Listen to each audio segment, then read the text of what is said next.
आज की क्लास है जो भी इन्वायरमेंट से जुड़े हुए एक्ट है उनके ऊपर।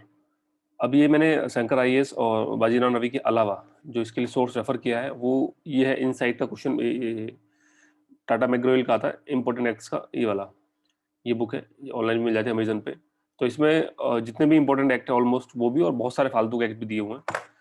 तो ये मैंने एक अच्छा सोर्स है एक्ट के लिए। तो हर सब्जेक्ट से जुड़े हुए एक्ट है, जैसे एनवायरनमेंट से, इकोनॉमी से, हिस्ट्री से। तो यहाँ जो भी मैंने एक्ट इस्तेमाल किया उसमें काफ़ी मदद मैंने इस बुक की ली है। ठीक है, देखते समझते हैं। क्वेश्चन जो फ्रेम होते हैं वो ज़्यादातर करंट अफेयर बेस्ड होते हैं, लेकिन करंट अफेयर में अच्छे से जानता हूँ कि करंट अफेयर के अंदर ज़्यादातर चीज़ें यही घूम के आती रहती है बार बार। सेम यही चीज़ आप देखोगे ये रिपीट होती रहती है। तो इनको जितना अच्छे से पढ़ेंगे, जितना अच्छे से याद करेंगे, उतना करंट अफेयर का सेक्शन भी कवर होगा, और इन्वायरमेंट के अंदर तो खैर है ही है। चलिए स्टार्ट करते हैं।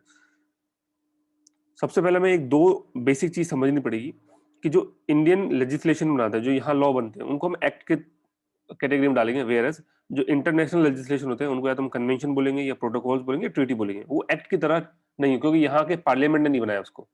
अगर इंडियन, क्योंकि हम जानते हैं इंडियन कॉन्स्टिट्यूशन सोवरन है, तो अगर हम हमारे लिए एक्ट हम बना सकते हैं, कोई दूसरी कंट्री नहीं बना सकती। इसलिए उनके जो लेजिस्लेशन होते हैं उनको हम एक्ट की कैटेगरी नहीं, उनको कन्वेंशन, प्रोटोकॉल, ट्रीटीज वगैरह, वो भाई हमने अपने आपसी समझौते की वजह से, म्यूचुअल अंडरस्टैंडिंग की वजह से उसको माना है, अदरवाइज वो हमारे ऊपर कोई फोर्स नहीं कर सकता। तो ये बेसिक सा एक डिफरेंस है। ठीक है, चलिए उसके अलावा इंडियन लेजिस्लेशन के अंदर स्पेसिफिकली दो आर्टिकल ऐसे हैं जो इन्वायरमेंट को डिनोट करते हैं। एक फंडामेंटल ड्यूटीज के अंदर आता है, एक डीपीएसपी के अंदर आता है। आर्टिकल 51 AG, ये जो आर्टिकल है आर्टिकल 51 AG, शायद ढंग से दिख नहीं रहा होगा, अगर मैं कलर चेंज करता हूं उसका। ठीक है, आर्टिकल 51 AG, ये आर्टिकल फंडामेंटल ड्यूटीज के अंदर है, और इसका ये क्या कहता है, ये कहता है कि protect and improve the natural environment, fundamental duty है। ठीक है, एवरी सिटीजन की।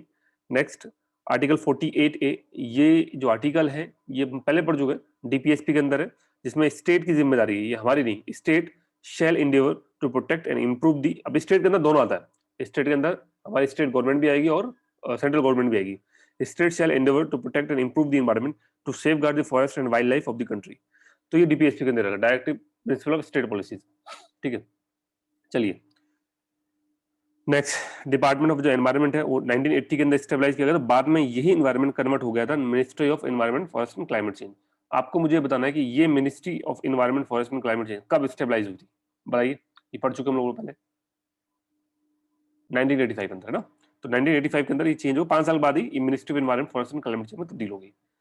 आइए बात करते हैं पॉल्यूशन रिलेटेड एक्ट के, जो काफी इंपॉर्टेंट भी है। एक तो वाटर एक्ट है, एक तो वाटर के अंदर ही है बट वाटर सेस एक्ट, वो पैसा वैसा इकट्ठा करने के लिए। ठीक है, और एक है एयर का। तो 3 एक्ट पढ़ने हैं। बीच वाला एक्ट कुछ खास इंपॉर्टेंट नहीं है, हाँ ये दोनों एक्ट बहुत इंपॉर्टेंट है हमारे पास। बैकग्राउंड देख लेते हैं कि India participate in the UN conference on the human environment in 1972 which held at in Stockholm.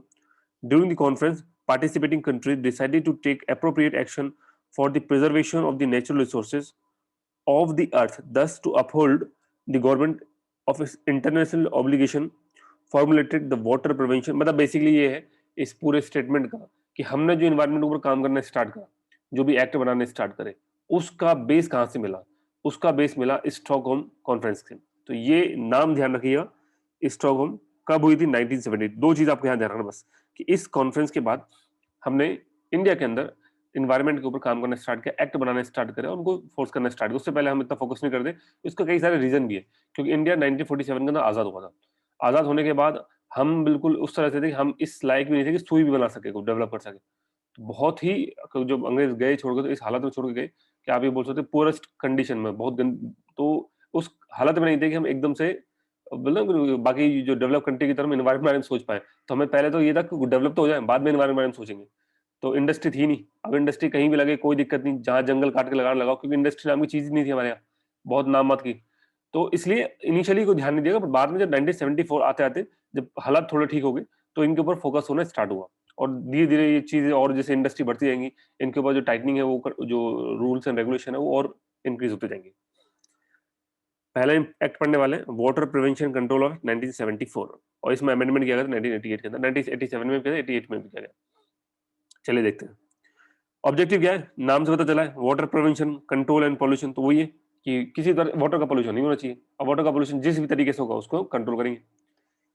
इसके क्या करेंगे? इसके लिए पॉल्यूशन बोर्ड बनेंगे दो जगह, सेंटर पे भी, स्टेट पे भी। सेंटर में बनेगा उसको बनेगा centre pollution control board, state बनेगा स्टेट पॉल्यूशन कंट्रोल बोर्ड।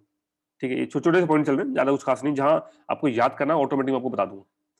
फिर नेक्स्ट है इम्पोर्ट की, इसमें अंदर और मेन पॉइंट क्या है? तो पहला तो ये कि ये जो वाटर एक्ट है, इसकी एप्लीकेशन क्या है? तो प्लीज़ ध्यान रखिएगा, इसकी एप्लीकेशन सारे स्टेट के ऊपर नहीं है, ठीक है? असम, बिहार, गुजरात, हरियाणा, हिमाचल प्रदेश, एमपी, केरला, वेस्ट बंगाल, राजस्थान, त्रिपुरा और जितनी भी यूटी हैं, इनको ये एक्ट अडॉप्ट करना पड़ेगा, ठीक है? इसके अलावा जितनी अदर स्टेट्स हैं, had to power to adopt the same by passing a resolution under the article 252। तो उनके पास चॉइस है कि आप एक रेजोल्यूशन पास करके इसको अडॉप्ट कर सकते हैं, अदरवाइज नहीं भी करेंगे तो भी चलेगा। मतलब इतना कोई कम मैंडेटरी नहीं था, बट इनको ये जो है अडॉप्ट, इनका रीजन क्या है? असम, बिहार, गुजरात, हरियाणा, एमपी, केरला, वेस्ट बंगाल, त्रिपुरा वगैरह पॉल्यूशन की वजह से, जहां एक्सेस क्वांटिटी में पॉल्यूशन हो रहा, उन पर्टिकुलर स्टेट्स को इन्होंने इस कैटेगरी में डाल दिया। आर्टिकल 252 के बारे में जहां मैं बात की, उसको जरा समझ लेते हैं। आर्टिकल 252 का मतलब होता है power of parliament to legislate for 2 और more state by consent and adoption of such legislation by any other state. मान के चलो कर्नाटक, तमिलनाडु के अंदर पंगा चला किसी रिवर को लेकर, अब उनको उस पर्टिकुलर के लिए कोई भी रूल्स एंड रेगुलेशन बना, खुद तो बना नहीं सकते दो स्टेट मिलके वाटर शेयरिंग के लिए, तो वो पार्लियामेंट के पास जाएंगे। तो पार्लियामेंट किस एक्ट से वो पावर लेगा कि भाई हम तुम दोनों स्टेट्स के लिए अब मैं रूल बना, मतलब मान चलो बीजेपी गवर्नमेंट बनाएगी, तो उसके लिए एक्ट आर्टिकल 252, आर्टिकल 252 से पावर लेगा और बाद में दोनों स्टेट के लिए रूल्स एंड रेगुलेशन। तो सेम ही कहानी यहाँ पर है कि जितने भी स्टेट है उनके लिए भी आर्टिकल 252 के अंदर एक रेजोल्यूशन पास करके उनको भी आप अडॉप्ट कर सकते हैं। लेकिन इनिशियली इन स्टेट के ऊपर तो कंपलसरी कर दिया गया, इनके ऊपर मैंडेटरी कर दिया, मतलब एक कंपलसरी और एक मैंडेटरी, दो कैटेगरी बना दी गई। अब आते हैं स्टेट पोल्यूशन कंट्रोल बोर्ड। ये सेक्शन 4, ये जो यहाँ ये सेक्शन 4, सेक्शन 3, ये सेक्शन 5, तीन सेक्शन आएंगे यहाँ पे। तो पहले हम ये सेंट्रल पढ़ लेते हैं, फिर स्टेट बात है। तो सेंट्रल पोल्यूशन कंट्रोल बोर्ड बनेगा सेक्शन 3, स्टेट बना जाएगा सेक्शन 4। एक पॉइंट ये। दूसरा, जो सेंट्रल पोल्यूशन कंट्रोल बोर्ड है, ये यूटी के लिए काम करेगा, state pollution control board state के लिए काम करेगा।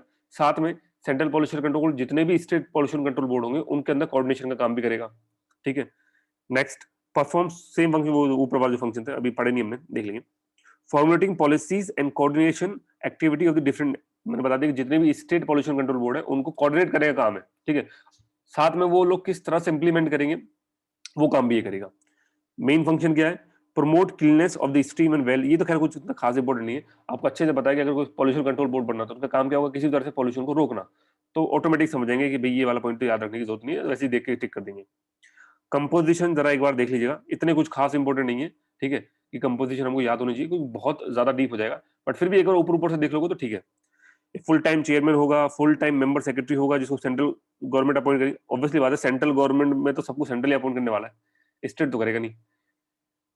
प्लस 5 मेंबर होंगे जो सेंट्रल गवर्नमेंट को रिप्रेजेंट करेंगे। 5 मेंबर होंगे, ये हम पहले भी पढ़ चुके हैं हल्का हल्का, बट दोबारा देख रहे हैं, ठीक है? ऐसा नहीं है कि पढ़ने में ये हम पहले भी पढ़ चुके हैं, बट एक बार दोबारा देख रहे हैं कि उस समय मैंने इसकी एडिशनल चीजें बताई थी, बट अब मेन एक्ट में हम पढ़ रहे हैं। फिर 5 मेंबर होंगे जो स्टेट बोर्ड को रिप्रेजेंट करेंगे।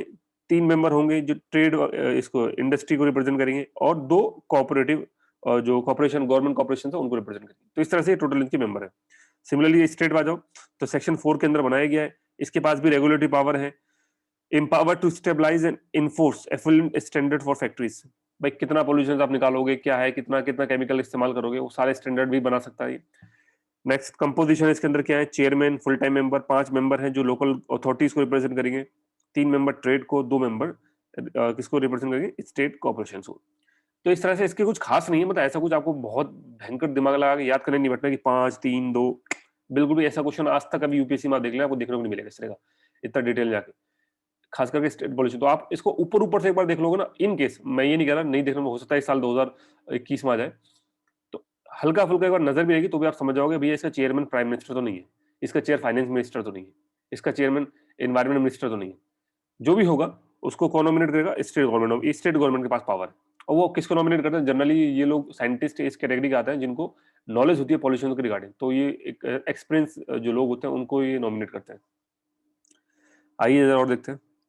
Power to test equipment and to take the sample. किसी भी इंडस्ट्री में घुस जाओ, पॉल्यूशन का आपको डाउट लग रहा है कि जो इंडस्ट्री मान चलो कोई चमड़ा का उद्योग है, ठीक है, कोई जूते बनाने की इंडस्ट्री, एडिडास के जूते बना रही है। अब वहां से वो जो मटेरियल इस्तेमाल कर रहे हैं धोने के बाद वो जो पानी है निकल के रिवर में जा रहा है, मान लिया गंगा में जा रहा है, तो ये स्टेट पॉल्यूशन कंट्रोल बोर्ड है और जो सेंट्रल पॉल्यूशन कंट्रोल बोर्ड है, दोनों के पास ये पावर है कि अपने अथॉरिटीज को भेज सकते हैं, वो जाके वहाँ इंडस्ट्री के अंदर कोई भी इक्विपमेंट चेक टेस्ट कर सकते हैं, इवन सैंपल भी लेके आ सकते हैं जो वाटर जो लोग रिवर में छोड़ रहे हैं कि कितने क्वांटिटी के अंदर ये पॉल्यूशन रिवर को खराब कर रहा है। तो ये दोनों के पास पावर है। अब ये क्वेश्चन कैसे बन सकता है, power to test equipment and to take the sample is lies only with the central pollution control board, ऐसे लिख देंगे। ठीक है, तो आप समझ जाओगे क्वेश्चन आपका गलत हो गया। नेक्स्ट, वाटर लेबोरेटरी, वही जहां पे टेस्टिंग वगैरह होगी, ये सेंट्रल गवर्नमेंट स्टेट अगेन दोनों स्टेबलाइज दोनों के पास है।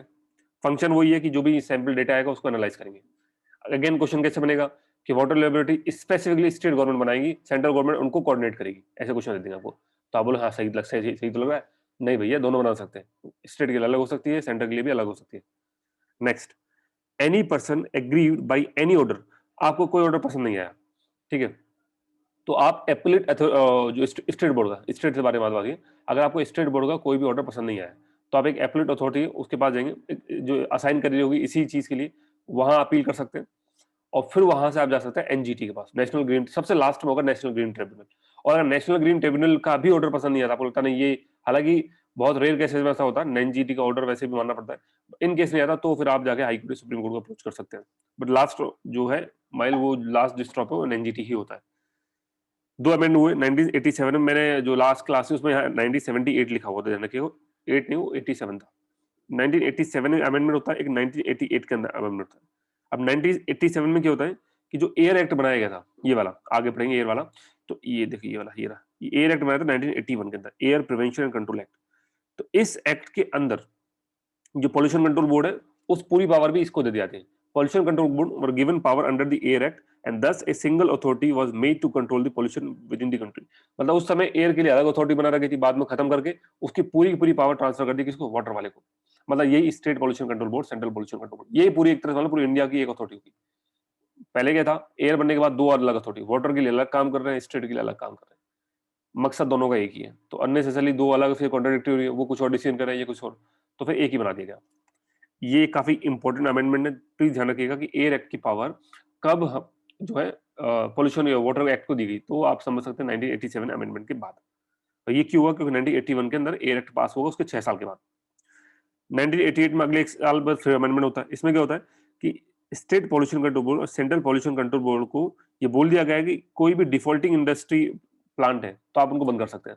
अब यहाँ पे थोड़ा सा ना, कई बार आपने न्यूज में देखा भी होगा, न्यूज में रहता भी है, ये थोड़ा सा ना इस चीज को लेके इन दोनों के बीच में थोड़ा पंगा रहता भी है।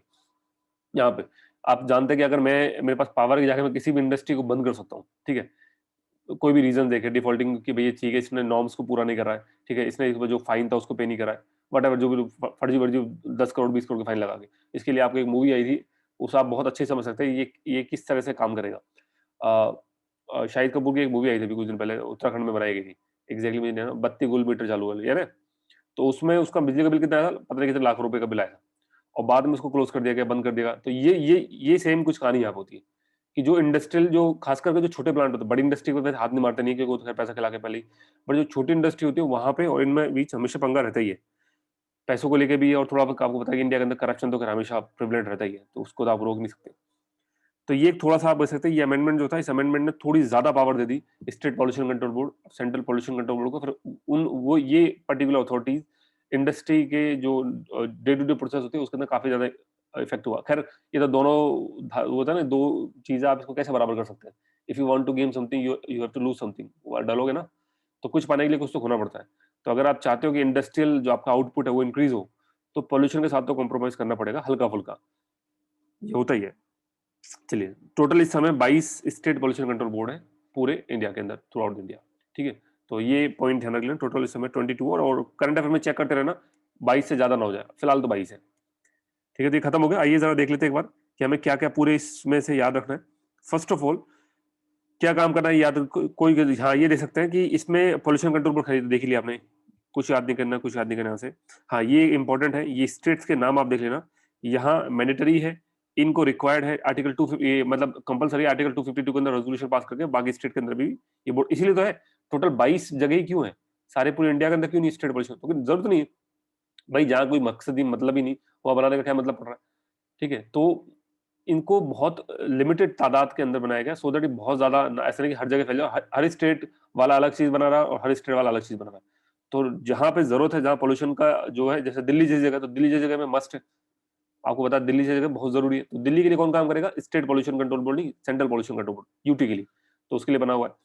इसी तरह से यहाँ पे आपको नथिंग कुछ देखने की जरूरत नहीं है, मेन आ जाना यहाँ पे बस कि पावर टू टेस्ट इक्विपमेंट, ये दोनों वाटर लेबोरेटरी दोनों बना सकते हैं, ठीक है। अगर किसी डिसीजन से आप परेशान हो, आपको पसंद नहीं आ रहा इंडस्ट्री वाले, तो पहले जाएंगे एप्लेट अथॉरिटी के पास, फिर जाएंगे एनजीटी के पास। 1987 के अंदर अमेंडमेंट हो गई, एयर की पावर दे दी गई। 1988 के अंदर ये इनको पावर दे दी गई, किसी भी इंडस्ट्री को बंद कर सकते हैं। ये 6 या 7 पॉइंट हार्डली बस। चलिए आगे चलते हैं। Water prevention control cess act 1977। तो इसमें क्या किया गया, जैसे जो इसमें वाटर के ऊपर सेस लगा दिया गया, जैसे on water consume by person operating on carrying on certain type of industrial activity. आप मान के चलिए कि आप कोई इंडस्ट्री के अंदर काम कर रहे हो, उसके अंदर आप गंगा का पानी इस्तेमाल कर रहे हैं किसी तो आप जितना पानी यूज करेंगे उसके अकॉर्डिंगली आपके ऊपर सेस लगा दिया जाएगा। थोड़ा सा गवर्नमेंट के लिए भी प्रॉफिट होगा, और थोड़ा ये जो इंडस्ट्री वाले जो बहुत ज्यादा पानी वेस्ट करेंगे वो भी नहीं करेंगे, थोड़ा सा ठीक है। नेक्स्ट है एवरी लोकल बॉडीज, खास करके म्युनिसिपल कॉर्पोरेशन वगैरह, interested with the duty of supplying of water liable to pay the. तो इवन जो म्यूनिसिपलिटी जो कॉर्पोरेशन वगैरह होती है, या जो अपने नगर पालिका वगैरह होती है गाँव इसमें शहरों के अंदर, जो पानी सप्लाई करने का काम करती है, ठीक है, उनके ऊपर भी ये सेस लगेगा, जो किसी भी रिवर का, स्पेशली किसी रिवर का पानी इस्तेमाल कर रहे हैं। तो act was pass to generate financial resources. वो ये कि अगर आप स्टेट पोल्यूशन कंट्रोल बोर्ड और सेंट्रल पोल्यूशन कंट्रोल बोर्ड को जब तक आप दांत नहीं दोगे, काम कैसे करेगा? और दांत कब दे जाएंगे? दो चीजें, तो पावर दो और फाइनेंशियल जो है फाइनेंशियल रिसोर्सेज दो, वरना कहाँ से इक्विपमेंट टेस्टिंग वगैरह ये कहाँ से लैब सेट करेंगे, काम ही नहीं कर पाएंगे, ठीक है, सैलरी पे नहीं कर पाएंगे। तो ये दोनों चीज होना पड़ेगा, पावर और फाइनेंशियल। तो पावर तो गवर्नमेंट ने दे दी ऑलमोस्ट इनको, पावर बाद में 1987 के बाद तो वैसे ही बहुत ज्यादा हो जाएगी जब इनको एयर एक्ट की पावर मिल जाएगी। पैसे की दिक्कत थी, तो पैसे के लिए उस समय, क्योंकि उस समय इंडिया के पास इतना पैसा था नहीं, ठीक, कि इन लोगों को इतना ज्यादा पैसा दिया जा सकता, तो इनके लिए फिर ये सेस लगाएगा, सो दैट ये अपना खुद का जो भी फाइनेंशियल रिसोर्स है उनके ऊपर काम कर सके। Next, act also create economic incentive for pollution control board. मान के चलिए कि आपने ऐसे इक्विपमेंट लगाए हैं जो बहुत कम पॉल्यूशन जो है वो जो वाटर के अंदर डिस्चार्ज कर रहे हैं, तो अगर ऐसे इक्विपमेंट है तो आपको उस पर रिबेट मिलेगा। रिबेट का मतलब है आपको पैसे वापस मिल जाएंगे, जो भी आपने सेस वगैरह दिया होगा। मान चलो आपने 1 करोड़ रुपए का सेस दिया, एज्यूम कर लेते हैं, और आपके इक्विपमेंट इतने बढ़िया है कि उसमें पॉल्यूशन ना मत के लिए, तो आपको 70 लाख रुपए वापस मिल जाएंगे मैक्सिमम, ठीक है। तो act give a polluter 70% rebate of the applicable cess upon installing effluent treatment equipment. वही वाली बात है। तो यहाँ कुछ याद नहीं करना आपको, 2-3 पॉइंट है बस, कि इस एक्ट के अंदर इंडस्ट्री के ऊपर वाटर सेस लगेगा, जितना पानी इस्तेमाल करेंगे, म्यूनिसिपल कॉर्पोरेशन पे भी लग जाएगा जो पानी सप्लाई करने का काम करते हैं। इसके अलावा ये क्यों किया गया? पैसा जनरेट करने के लिए। नेक्स्ट चीज, इनके जो इंडस्ट्री होते हैं अगर वो अच्छे इक्विपमेंट इस्तेमाल कर रहे हैं तो उनको फिर रिबेट मिल जाएगा 70% तक मैक्सिमम।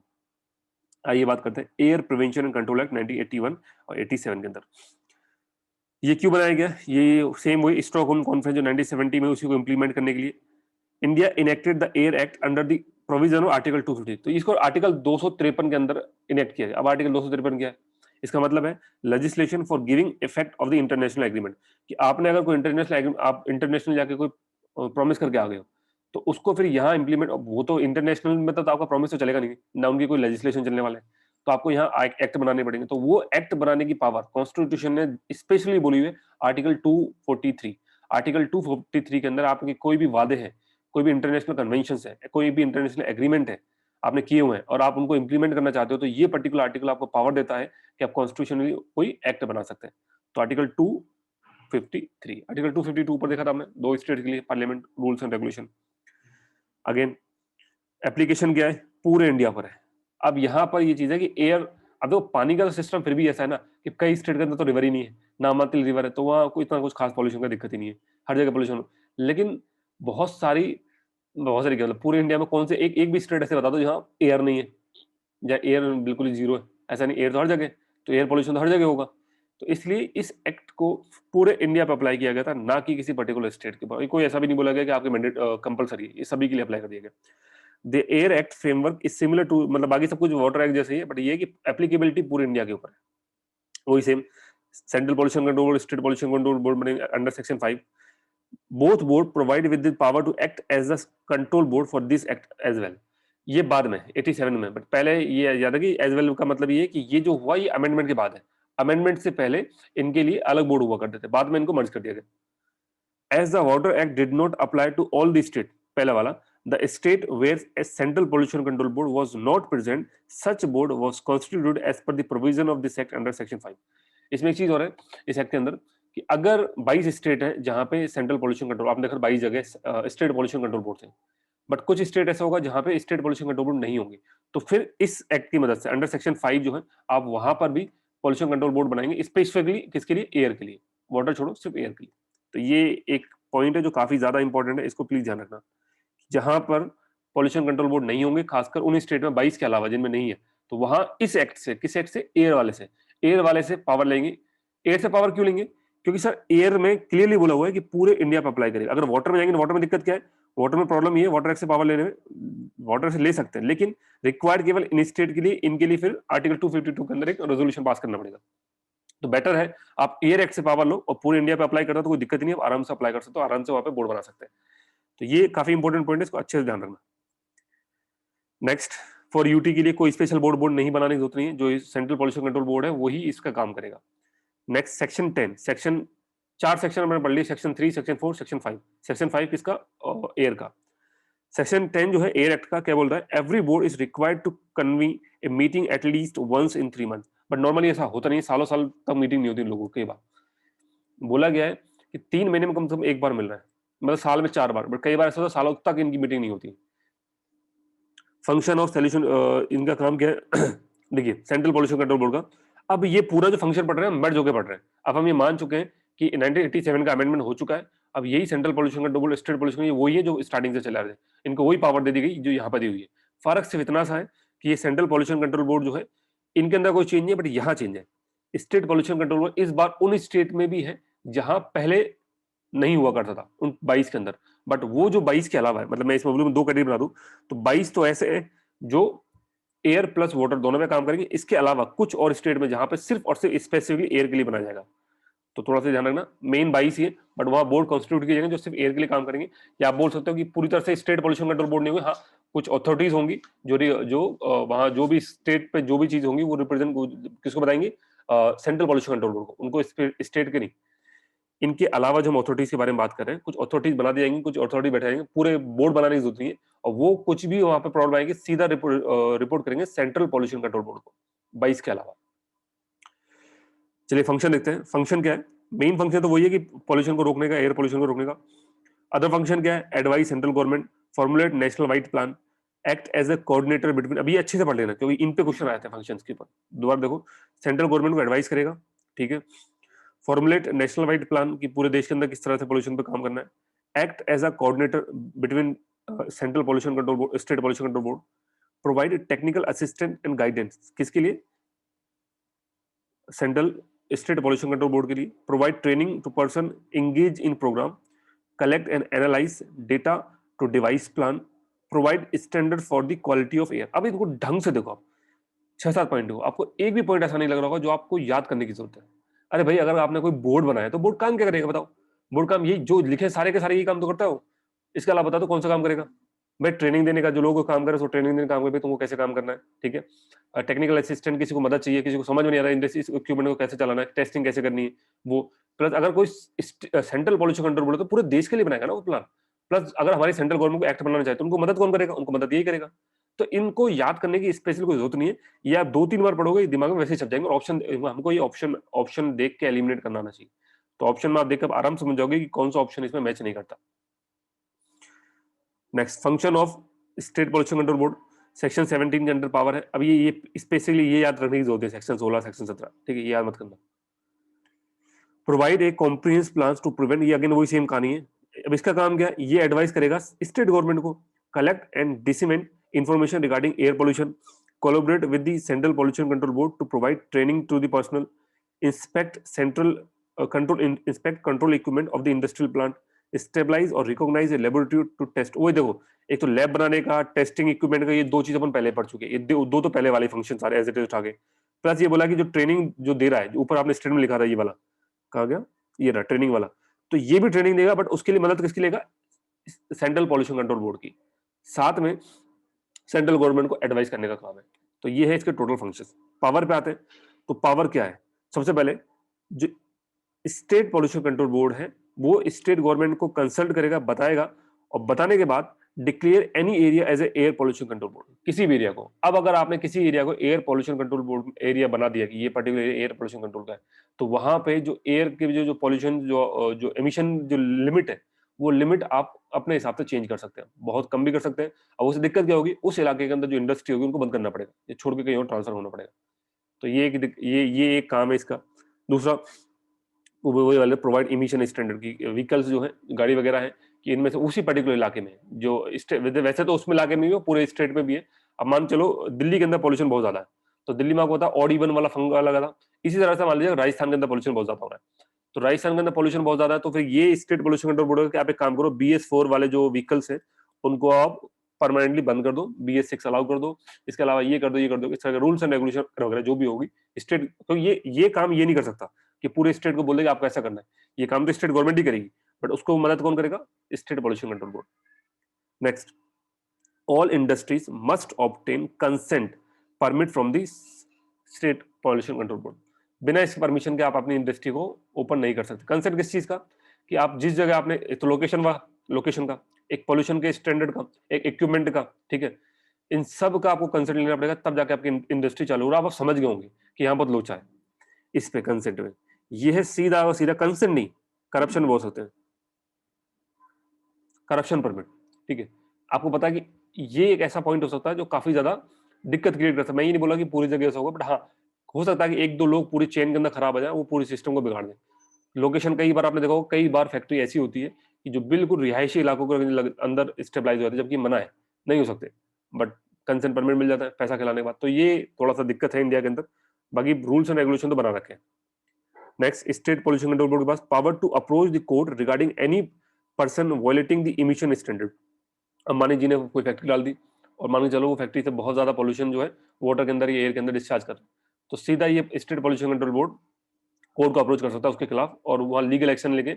अगर, कब, किस केसेस में? भाई आपको पता है कि डायरेक्टली तो state pollution control board, central pollution control board के पास पावर है उस इंडस्ट्री के अंदर, बट इन केस ऐसा होता है कि आप, एक सेकंड, हाँ, तो मैं बता करता हूँ नॉर्मली तो क्या होता है कि जो भी इंडस्ट्री होती है, छोटी मोटी इंडस्ट्री वगैरह होती है, उनके खिलाफ एक्शन नहीं उठाता है। बट कई बार ऐसा होता है कि पंगा जब बड़े लेवल पे हो जाता है, तो वहां पर specially state pollution control board ये स्टेप डायरेक्टली अपने आप नहीं उठाता, या तो सेंट्रल उसको सेंट्रल को बोलता है। अगर सेंट्रल पॉल्यूशन बोर्ड काम नहीं करता तो सीधा state pollution control board approach करता है कोर्ट को, और कोर्ट के थ्रू ये जो मैटर है सॉर्ट आउट होता है।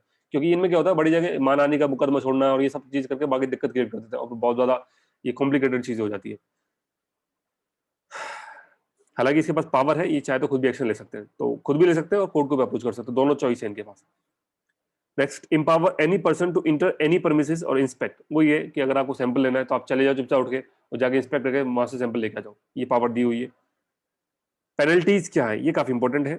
तो पेनल्टी, अगर वायलेशन की पेनल्टी लग जाती है किसी के ऊपर, तो 18 महीने से लेकर 6 साल तक की जेल हो जाएगी। बट आपने सुना नहीं होगा आज तक कभी किसी को जेल हुई है, सुना ही नहीं होगा आपने। प्लस फाइन है 5,000 रुपये पर डे का। वेन द, ये वही है कि जब आप पोल्यूशन कंट्रोल बोर्ड की बातें नहीं मान रहे हो और आप ये पोल्यूशन जो लेवल है आपका कम नहीं हो रहा है, तो जब तक आप उस पोल्यूशन को डिस्चार्ज करते रहोगे 5,000 रुपये पर डे का आपको फाइन लगता रहेगा। आप बताओ 5,000 रुपये पर डे, जो करोड़ों का टर्नओवर है उनके लिए 5,000 रुपये पर डे कोई बड़ी बात है, आराम से फाइन पे कर देंगे। तो ये टाइम के साथ इस पेनल्टी को भी बढ़ाना चाहिए था। और मुझे लगता है पेनल्टी की जो इन्होंने थोड़ा रूल्स एंड रेगुलेशन बनाए, यहाँ पे पेनल्टी जो थी ये अकॉर्डिंग टू टर्नओवर होना चाहिए था। अगर किसी का मान लीजिए पर डे का टर्नओवर 5 लाख रुपए का है, तो उसे पेनल्टी लगनी चाहिए 10 लाख की, टर्नओवर से दुगनी, तब जाके वो लोग इस चीज पे काम करते। बट खैर, वो जो 2000 उस समय 1981 के अंदर जो एक्ट में बना दिया गया, वो अब से लेकर अब तक चला रहा है। 40 साल से हो गए ऑलमोस्ट, और 40 साल से वही के वही चला है। 40 साल में कितनी चीजें बदल गई, लेकिन ये फाइन नहीं बढ़ा हमारा।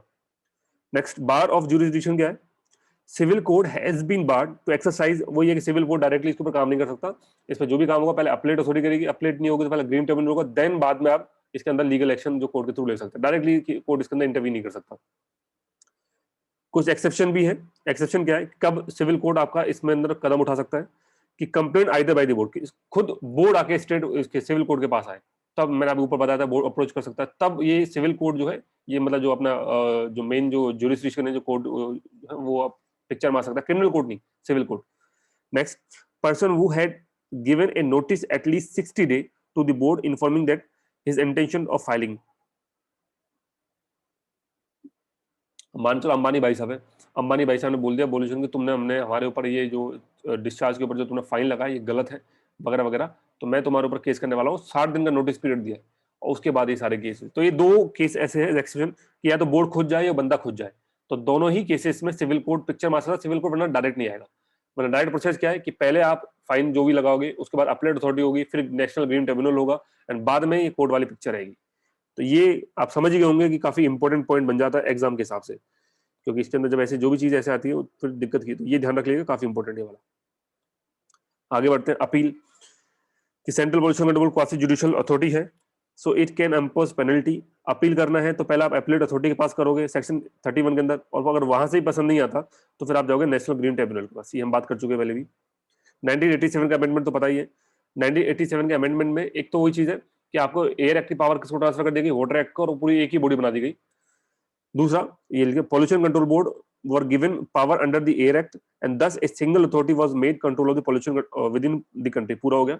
साथ में entire a citizen suit provision। अब citizen suit provision क्या है, देखो ध्यान से, ये लिखा हुआ है, a citizen suit is a lawsuit by a private citizen to enforce a statute। मतलब ये इसके लिए जरूरी नहीं है कि आप अथॉरिटी होना चाहिए, आपको लग रहा है कि ये इन्वायरमेंट से ये पर्टिकुलर इंडस्ट्री खराब जो इसको जो इन्वायरमेंट को नुकसान पहुंचा रही है, तो उसके लिए एक आम इंसान भी इनके ऊपर केस फाइल कर सकता है, उसको बोलते हैं सिटीजन सूट प्रोविजन। तो वो इंट्रोड्यूस कर दिया 1987 के अंदर, क्योंकि अगर चलो ठीक है अथॉरिटी अपना काम ढंग से नहीं कर रहे, हम तो है, हम तो देख सकते हैं। देखिए थोड़ा सा बोरिंग हो सकता है ना, थोड़ा बोरिंग है, क्योंकि इसमें एक्ट में तो ऐसा कुछ खास है नहीं कि आपको बहुत सारे पॉइंट है। अब ये टेरेस्ट्रियल इकोसिस्टम या एक्वाटिक इकोसिस्टम जैसे टॉपिक आएंगे तो आपको मजा आएगा, बट यहाँ थोड़ा सा बोरिंग है, ये समझ सकता हूँ मैं, बट आप समझ सकते हैं क्वेश्चन आएगा तो फिर दिक्कत हो जाएगी। नेक्स्ट 87 के अंदर क्या कर दिया कि सर नॉइस पोल्यूशन को भी इंक्लूड कर दिया, ठीक है, मतलब एयर पोल्यूशन के अंदर एयर, वाटर और नॉइस तीनों आ गया। Act were made applicable to all state, ये भी सारे स्टेट के लिए अप्लाई कर दिया। नेक्स्ट 1987 के अंदर अमेंडमेंट होता है, empower state pollution control board, central pollution control board कि किसी भी इंडस्ट्री को बंद कर सकते हैं, पहले भी पढ़ चुके हैं, तो इसके साथ ही एक्ट होता है खत्म। अब ये दो डेफिनेशन है एयर पोल्यूशन पोल्यूशन को, तो मैं पढ़ा नहीं रहा हूँ, ठीक है। तो ये दो बहुत इंपॉर्टेंट, दो नहीं तीन एक्ट थे, एयर का, वाटर का, वाटर सेस का और बाद में एयर का, तो पूरे ये एक्ट। अब एक चीज आपने नोटिस करी है, इन सब के अंदर ये काम हुई है central pollution control board, state pollution control board, लेकिन इनको फाइनेंशियल रिसोर्सेज कहां से मिल रहे हैं, सिर्फ एक ही तरीके से, वाटर सेस से। तो वाटर सेस या फिर बाद में स्टेट गवर्नमेंट या सेंट्रल गवर्नमेंट देगी, तो अपने वो अलग बात है। ऐसा नहीं है कि आपने एयर के ऊपर कोई सेस लगा दिया। अब एयर के ऊपर कैसे सेस लगा सकते हो, सोचो बताओ, कि तुम जितनी एयर ऑक्सीजन वहां से एटमॉस्फेयर से लोगे उसके हिसाब से तुमको पैसा देना पड़ेगा, ऐसा हर इंसान को पैसा देना पड़ जाएगा, नहीं। तो ये एयर के ऊपर हम सेस नहीं लगाते, तो वाटर के ऊपर लगा सकते हैं, ठीक है, क्योंकि वाटर एक ऐसी चीज है, अगर जैसे हमने घर में भी देखा, आपके घर में पानी आता है तो पानी का भी आपको बिल पे करना पड़ता है, तो पानी के ऊपर पैसा टैक्स लगाया, सेस लगाया जा सकता है, एयर के ऊपर नहीं। तो याद रखना दोनों के दोनों बोर्ड अभी भी जो अपने पैसा जो फाइनेंशियल रिसोर्सेज के जो पूरा करते हैं वो करते हैं किसकी मदद से, वाटर सेस की मदद से। आई थिंक क्लियर हो गया होगा। नेक्स्ट है environment related act and policy. अभी तुमने पॉल्यूशन रिगार्डिंग देखा था कि वाटर पॉल्यूशन, एयर पॉल्यूशन। अब हम बात कर रहे हैं इन्वायरमेंट के। इंडियन फॉरेस्ट एक्ट है, इन्वायरमेंट प्रोटेक्शन एक्ट है, वाइल्ड लाइफ के रिगार्डिंग एक्ट है, ठीक है। तो पहला इंडियन फॉरेस्ट एक्ट 1927। तो अब जैसे आपको पता दिख रहा है डेट से कि काफी ज्यादा पुराना 1927, तो इसमें से बहुत ज्यादा चीजें हमको याद नहीं करनी, हमको रिसेंट क्या अमेंडमेंट हुआ वो याद रखना है। तो जो रिसेंट अमेंडमेंट हुआ है वो हुआ है 2017 के अंदर, 2017 में, और उसमें क्या कि जो बैम्बू है उनको ट्री की डेफिनेशन से हटा दिया। अगर ट्री की डेफिनेशन में नहीं है, इसका मतलब आसानी से आप उसको काट सकते हो, कमर्शियल पर्पस के लिए यूज कर सकते हैं। तो ये 2017 का अमेंडमेंट हुआ, तो ये हमको मेनली तो ये याद रखना है, बट फिर भी कोई भरोसा नहीं है, कोई पिछले की चीजें पूछ सकते थे, एक बार मतलब मेन तो ये याद रखना, बाकी सब में एक बार देख लेते, ओवरव्यू लेते क्या क्या है। आइए, तो 1927 का जो इन्वायरमेंट फॉरेस्ट एक्ट है, उससे पहले दो मतलब उससे पहले मेन एक्ट था वो था इंडियन फॉरेस्ट एक्ट 1865, उसमें अमेंडमेंट हुआ 1878 के अंदर, एंड फाइनली 1927 का अमेंडमेंट हुआ, वो लॉन्ग ड्यूरेशन तक रहा है, और बाद में 2017 में अमेंडमेंट हुआ है। तो 1865 के अंदर क्या था, उसने ब्रिटिश जो कॉलोनियल जो क्लेम था वो इंडियन फॉरेस्ट के ऊपर उन्होंने अपना क्लेम दिखा दिया कि ये फॉरेस्ट हमारा है। एक तो ये छोटा था, इसके बारे में कुछ खास नहीं है, स्किप कर सकते हो। 1878 के अंदर क्या हुआ, act stabilise a virtual state monopoly over the forest in a legal sense. Basically इन्होंने क्या बोला कि जो फॉरेस्ट में लोग रह रहे हैं, जो गांव वाले हैं, ये इनका राइट नहीं है, बट ये प्रिविलेज है जो हम लोग इनको दे रहे हैं। मतलब है तो ये ब्रिटिशर्स का ही, बट प्रिविलेज के तौर पे आप लोग दे रहे हो, आप लोग रहो, कल्टीवेट करो, इस तरह की। तो ये दो बहुत पुराने ब्रिटिशर्स के टाइम के जो छोटे मोटे पॉइंट है वो है, हल्का फुल्का दिमाग में रखेंगे तो भी ठीक है। अब आते हैं इंडियन फॉरेस्ट एक्ट 1927 जो हमको याद रखना है मेन, जिसमें कुछ कुछ पॉइंट हमको याद रखना है। इसका मकसद था to secure exclusive state control over forest, मतलब किसी ना किसी तरह से पूरा ब्रिटिश कंट्रोल दिखा दिया जाए फॉरेस्ट के ऊपर, यही इसका मकसद था एक्ट बनाने का। ठीक है, क्या क्या चीजें करी गई? To regulate the transit of forest produce and levy duty on timber and other forest produce, to define the various forest related crimes and penalties वगैरह वगैरह। तो मतलब वो ये कि फॉरेस्ट से क्या आप सामान लेके जा सकते हो, क्या लेके नहीं जा सकते, किस पे ड्यूटी लगेगा, किस पे ड्यूटी नहीं लगेगा, कौन कौन से क्राइम है, इस क्राइम के लिए क्या पेनल्टी होगी, ये इस तरह के कुछ ये पर्टिकुलर जो चीज है उसके ऑब्जेक्टिव डिफाइन से। अब आइए जरा देखते हैं क्या क्या चीज है, क्या क्या प्रोविजन है इंपॉर्टेंट। तो पहला है एक्ट फैसिलिटिंग दी थ्री कैटेगरी, तीन कैटेगरी बना दी, एक रिजर्व फॉरेस्ट, एक विलेज फॉरेस्ट, एक प्रोटेक्टेड फॉरेस्ट। रिजर्व फॉरेस्ट वो है जहां पे जो पूरा है ना, मतलब एक अब इस वैसे रिजर्व फॉरेस्ट और प्रोटेक्टेड फॉरेस्ट को हम अलग से पढ़ेंगे, इसके लिए अलग कैटेगरी, यहाँ पे इसको जो खास डेफिनेशन दे नहीं रखी। भाई इतना ध्यान रखो कि रिजर्व फॉरेस्ट, विलेज फॉरेस्ट और प्रोटेक्टेड फॉरेस्ट तीनों ही स्टेट गवर्नमेंट डिक्लेयर करेगी बस। विलेज फॉरेस्ट के अंदर खास क्या है कि ये कोई भी गांव की जमीन हो सकती है जिसको बोल होगी तो वो इन्हीं में से, रिजर्व फॉरेस्ट के अंदर में या प्रोटेक्टेड फॉरेस्ट में से, बट हाँ उसको गांव वालों के पर्पज के लिए इस्तेमाल करने दे देगी, जाओ आप रहो, आप जो कल्टीवेट करना करो। तो ये हो जाएगा village forest. Then protected forest में क्या आएगा, can declare any land or waste land in its ownership which is not part of the reserve forest. Reserve forest के अलावा है, प्रोटेक्टेड होगा, अब खास करके टाइगर रिजर्व हो गया, नेशनल पार्क हो गया, वाइल्ड लाइफ सेंचुरी हो गया, इस तरह का आ गया। तो रिजर्व के अंदर ये कि वो गवर्नमेंट के पास अथॉरिटी है उसके अंदर कि किसको डिक्लेयर करना, किसको नहीं करना, किसको जाने की परमिशन देनी है, किसको नहीं देनी। अब इनके अंदर भी कैटेगरी है, ठीक है, कि रिजर्व फॉरेस्ट के अंदर कि भाई किस तरह की अभी फिलहाल इस समय क्या रिस्ट्रिक्शन है, तो उसके लिए एक अलग चैप्टर है सेपरेट, वहां मैं बात करूंगा कि रिजर्व फॉरेस्ट, प्रोटेक्टेड फॉरेस्ट में एक्चुअल में क्या होता है। अभी तो सिर्फ ये ध्यान रखो कि इस तरह के तीन कैटेगरी बना दी, reserve forest, village forest, protected forest, और तीनों ही स्टेट गवर्नमेंट डिक्लेयर करेगी। नेक्स्ट, इनमें सबसे ज्यादा इंपॉर्टेंट रिजर्व फॉरेस्ट है। अब रिजर्व फॉरेस्ट के बारे में क्या खासियत है कि no right can be acquired in the reserve forest except, मतलब आप इस पर अपना अधिकार नहीं जमा सकते सिर्फ कुछ केसेस के छोड़ के, सक्सेशन, माँ बाप से मिला हो आपको, ठीक है, अंडर ए ग्रांट और contract with the government, government ने आपको देखो किसी ग्रांट, किसी कोई आपके अच्छा काम किया गवर्नमेंट के हिसाब से, गवर्नमेंट मतलब ब्रिटिश गवर्नमेंट उस समय की, तो उनके लिए कुछ आपने चापलूसी वाला काम कर दिया हो सकता है आपको मिल गया हो, या कुछ और काम कर दिया हो। Felling tree, grazing cattle, removing forest produce, quarrying, fishing, hunting are punishable with fine, मतलब आप ये नहीं कर सकते रिजर्व फॉरेस्ट के अंदर। ठीक है, तो ये थोड़ा सा उनके लिए विलेज फॉरेस्ट स्पेशली डिफाइन कर रखा है, यहाँ जाकर करो आपको जो काम करना है, रिजर्व फॉरेस्ट के अंदर नहीं कर सकते। तो ये चीज मैं आपको बता जरूर हूँ, बट इतना ज्यादा इसको ध्यान नहीं रखना है, इसमें से इतने क्वेश्चन नहीं बनने वाले, बट एक बार ऊपर ऊपर से ओवरव्यू लेकर चल रहे हैं, मेन मेन कौन से पॉइंट याद करना वो मैं बताता चलता हूँ साथ साथ। अब ये काफी इंपॉर्टेंट है, ये याद रखें, power to impose the duty on timber under, कि जो भी उसके अंदर टिम्बर और दूसरे फॉरेस्ट प्रोड्यूस है उनके ऊपर जो पावर है ड्यूटी इंपोज करने को, सिर्फ सेंट्रल गवर्नमेंट के पास है, स्टेट के पास नहीं है। लेकिन power to make rule to regulate the transit, कि कितना आएगा कितना जाएगा, वो दोनों के पास है, सेंटर के पास भी और स्टेट से। ये दो पॉइंट आपके काम के आ सकते हैं। इसके अलावा एक चीज है कि अगर कोई जो क्राइटेरिया बना रखा है, रूल्स बना रखा है, उसको तोड़ता है तो उसके ऊपर फाइन कितना लगेगा, 500 रुपए का या 6 महीने की जेल। 500 रुपए उस हिसाब से 1927 के हिसाब से 500 रुपए बहुत ज्यादा थे, बट हाँ हमारे एक्ट में दिक्कत क्या है कि वो चलती रहता है, चलते रहता है, वही रेट उनको बदलते नहीं टाइम के साथ। Penalty for the offence, penalty क्या हो सकती है कि यही है कि 2 साल और उससे 2 साल तक की सजा हो सकती है, या आप ये हो सकता है आपने जो भी सामान लेके जा रहे हो, गाड़ी वगैरह इस्तेमाल करो, आपकी गाड़ी सीज हो सकती है, ठीक है, या ऑफिसर कोई से मिला हुआ आपके साथ, उस ऑफिसर्स को भी सजा हो सकती है। तो कुछ इस तरह के ऑफेंसेस में डिफाइन कर रखे हैं, बट इतना कुछ खास नहीं। और 2017 का अमेंडमेंट आपको पता ही है क्या है, ठीक है। तो हमें क्या याद रखना है इसमें से, आइए जरा ऊपर से अगले बार इस पूरे में से कि फर्स्ट 1865 के अंदर आया जिसमें ब्रिटिश अपना क्लेम करते थे कॉलोनी के ऊपर। 1878 ये तो कुछ 1878 में ये ध्यान रखना कि उन्होंने बोल दिया कि फॉरेस्ट आपको प्रिविलेज है, ये आपका लीगल राइट नहीं है, मतलब अपना ही अधिकार बता दिया पूरी तरह से, हमारे हमने आपको प्रिविलेज दिया हुआ है। 1927 के अंदर क्या था, 1927 के अंदर ये तीन कैटेगरी बनाई गई, रिजर्व, विलेज और प्रोटेक्टेड फॉरेस्ट, ये एक इंपॉर्टेंट पॉइंट है। दूसरा इसके अंदर एक ये चीज था कि अगर आपको रिजर्व फॉरेस्ट में चाहिए तो आपको या तो सक्सेशन से मिलाओ या ग्रांट से मिलाओ, दूसरा पॉइंट ये इंपॉर्टेंट है। तीसरा कि ये जो है कि ड्यूटी और जो टिम्बर वगैरह लगाने की वो सिर्फ सेंट्रल गवर्नमेंट पास है, लेकिन अगर रेगुलेट करना है तो दोनों कर सकते हैं। उसके अलावा लास्ट पॉइंट तो यही है आपके सामने 2017 के अमेंडमेंट। तो 4 पॉइंट है इसके अंदर पूरे एक्ट में जो आपको याद रखना है। अब आगे चलते हैं, वाइल्ड लाइफ प्रोटेक्शन एक्ट 1972, और उसके अंदर 4 अमेंडमेंट हो चुके हैं। वाइल्ड लाइफ प्रोटेक्शन 1972 के अंदर आया था, 4 अमेंडमेंट कौन कौन से हुए, 1982 के अंदर, 1991 के अंदर, 2002 के अंदर, 2006। ये काफी इंपॉर्टेंट एक्ट है, इसको जरा ध्यान से समझिएगा। वाइल्ड लाइफ प्रोटेक्शन एक्ट, इसके अंदर क्या है कि national park, wild life century, NP और डब्ल्यूएलएस का मतलब है national park and wild life century, इनका मैनेजमेंट कैसा होगा वो डिसाइड करेंगे, वो एम इनका। Protection of the schedule species, schedule 1 से लेकर शेड्यूल 5 वो भी डिफाइन की जाएंगी under the act. Protection of community and reserve forest, ये क्या होते हैं ये भी हम पढ़ेंगे। ये सारी चीज एक्चुअली ऐसे ही ये टॉपिक होने के बाद ये पढ़ते तो ज्यादा अच्छा रहता, बट मैं इनको पहले पढ़ा रहा हूँ, कोई बात नहीं। कुछ चीज ऐसी है जो हम अभी थोड़े दिनों बाद पढ़ी देंगे ना, ज्यादा टाइम तो है नहीं। शेड्यूल स्पीसीज क्या होती है, कम्युनिटी कंजर्वेशन फॉरेस्ट क्या होते हैं, पढ़ने वाले हैं, बट हाँ आप थोड़ा दिमाग में रख लोगे तो ठीक है, इतने को टेंशन लेने की जरूरत नहीं है। अब इसके क्या क्या मेन इसके प्रोविजन है। एनिमल डिफाइन कर दिया गया, एनिमल आर्टिकल बता दिए गए, रिजर्व फॉरेस्ट क्या है कि वो फॉरेस्ट जो स्टेट गवर्नमेंट डिक्लेयर कर देगी भाई ये रिजर्व फॉरेस्ट है, उनका जो एक्सक्लूसिव राइट है वो स्टेट गवर्नमेंट का होगा, ठीक है। ये कुछ इस तरह का डेफिनेशन बताएगी।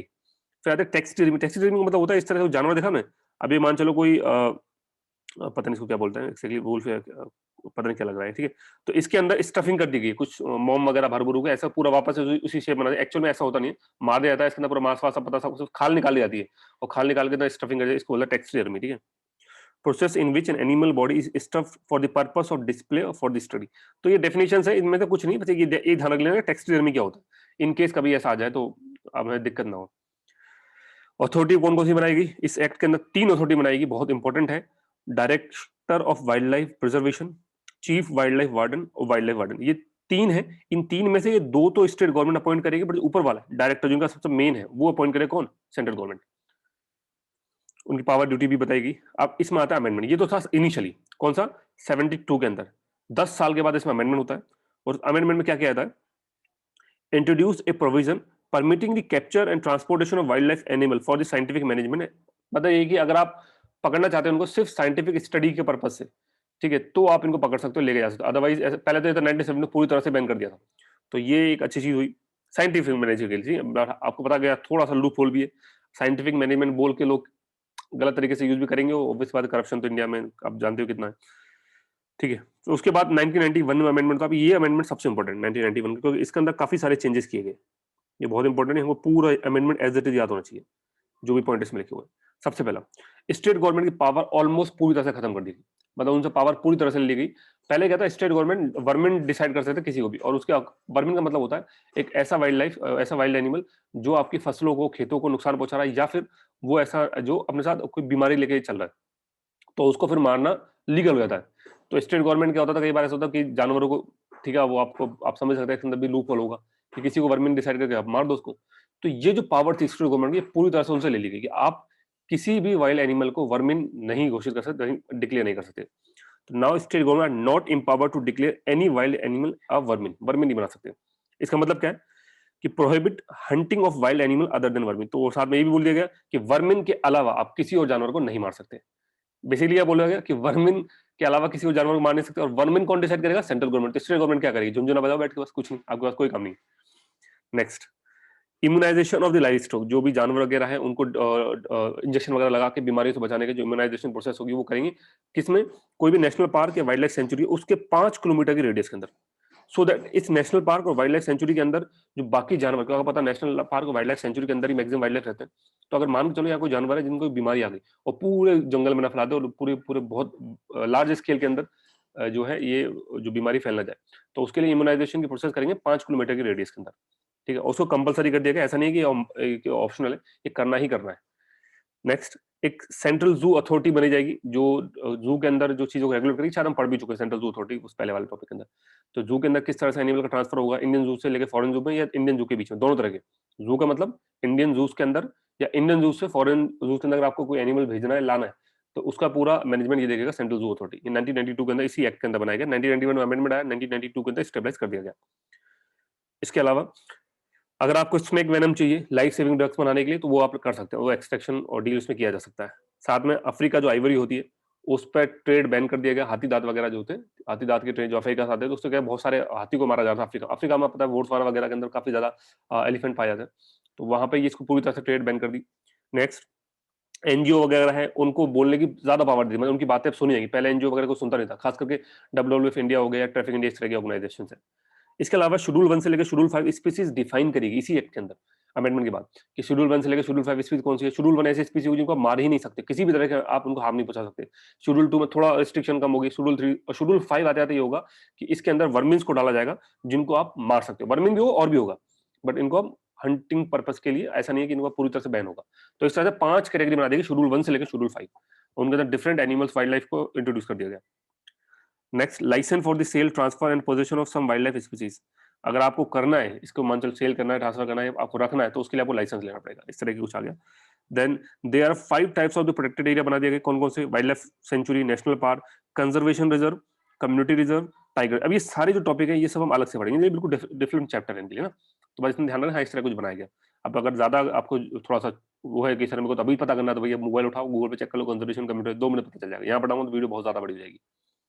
Next, it helped India to become a party of the Convention of International Trade and Endangered Species of Wild Fauna। मतलब इस एक्ट के बाद, पर्टिकुलर अमेंडमेंट के बाद, जो इंडिया है साइट्स के अंदर एक पार्टी की तरह तौर पर शामिल होगी, बिकॉज उसने अपने कंट्री के अंदर स्टेप उठाए हैं इन जो wild life species, flora and fauna को कंजर्वेशन के रिगार्डिंग। तो ये भी एक छोटा सा, मतलब इतना कुछ खास नहीं, बट दिमाग रख लेना। वो शेड्यूल 1 से लेकर शेड्यूल 5 तक की स्पीसीज को डिफाइन किया गया। तो ये था 1991 का बहुत ज्यादा इंपॉर्टेंट अमेंडमेंट। फिर आता 2002 का अमेंडमेंट। इसमें क्या किया गया? पनिशमेंट एंड पेनल्टी को और बढ़ा दिया गया।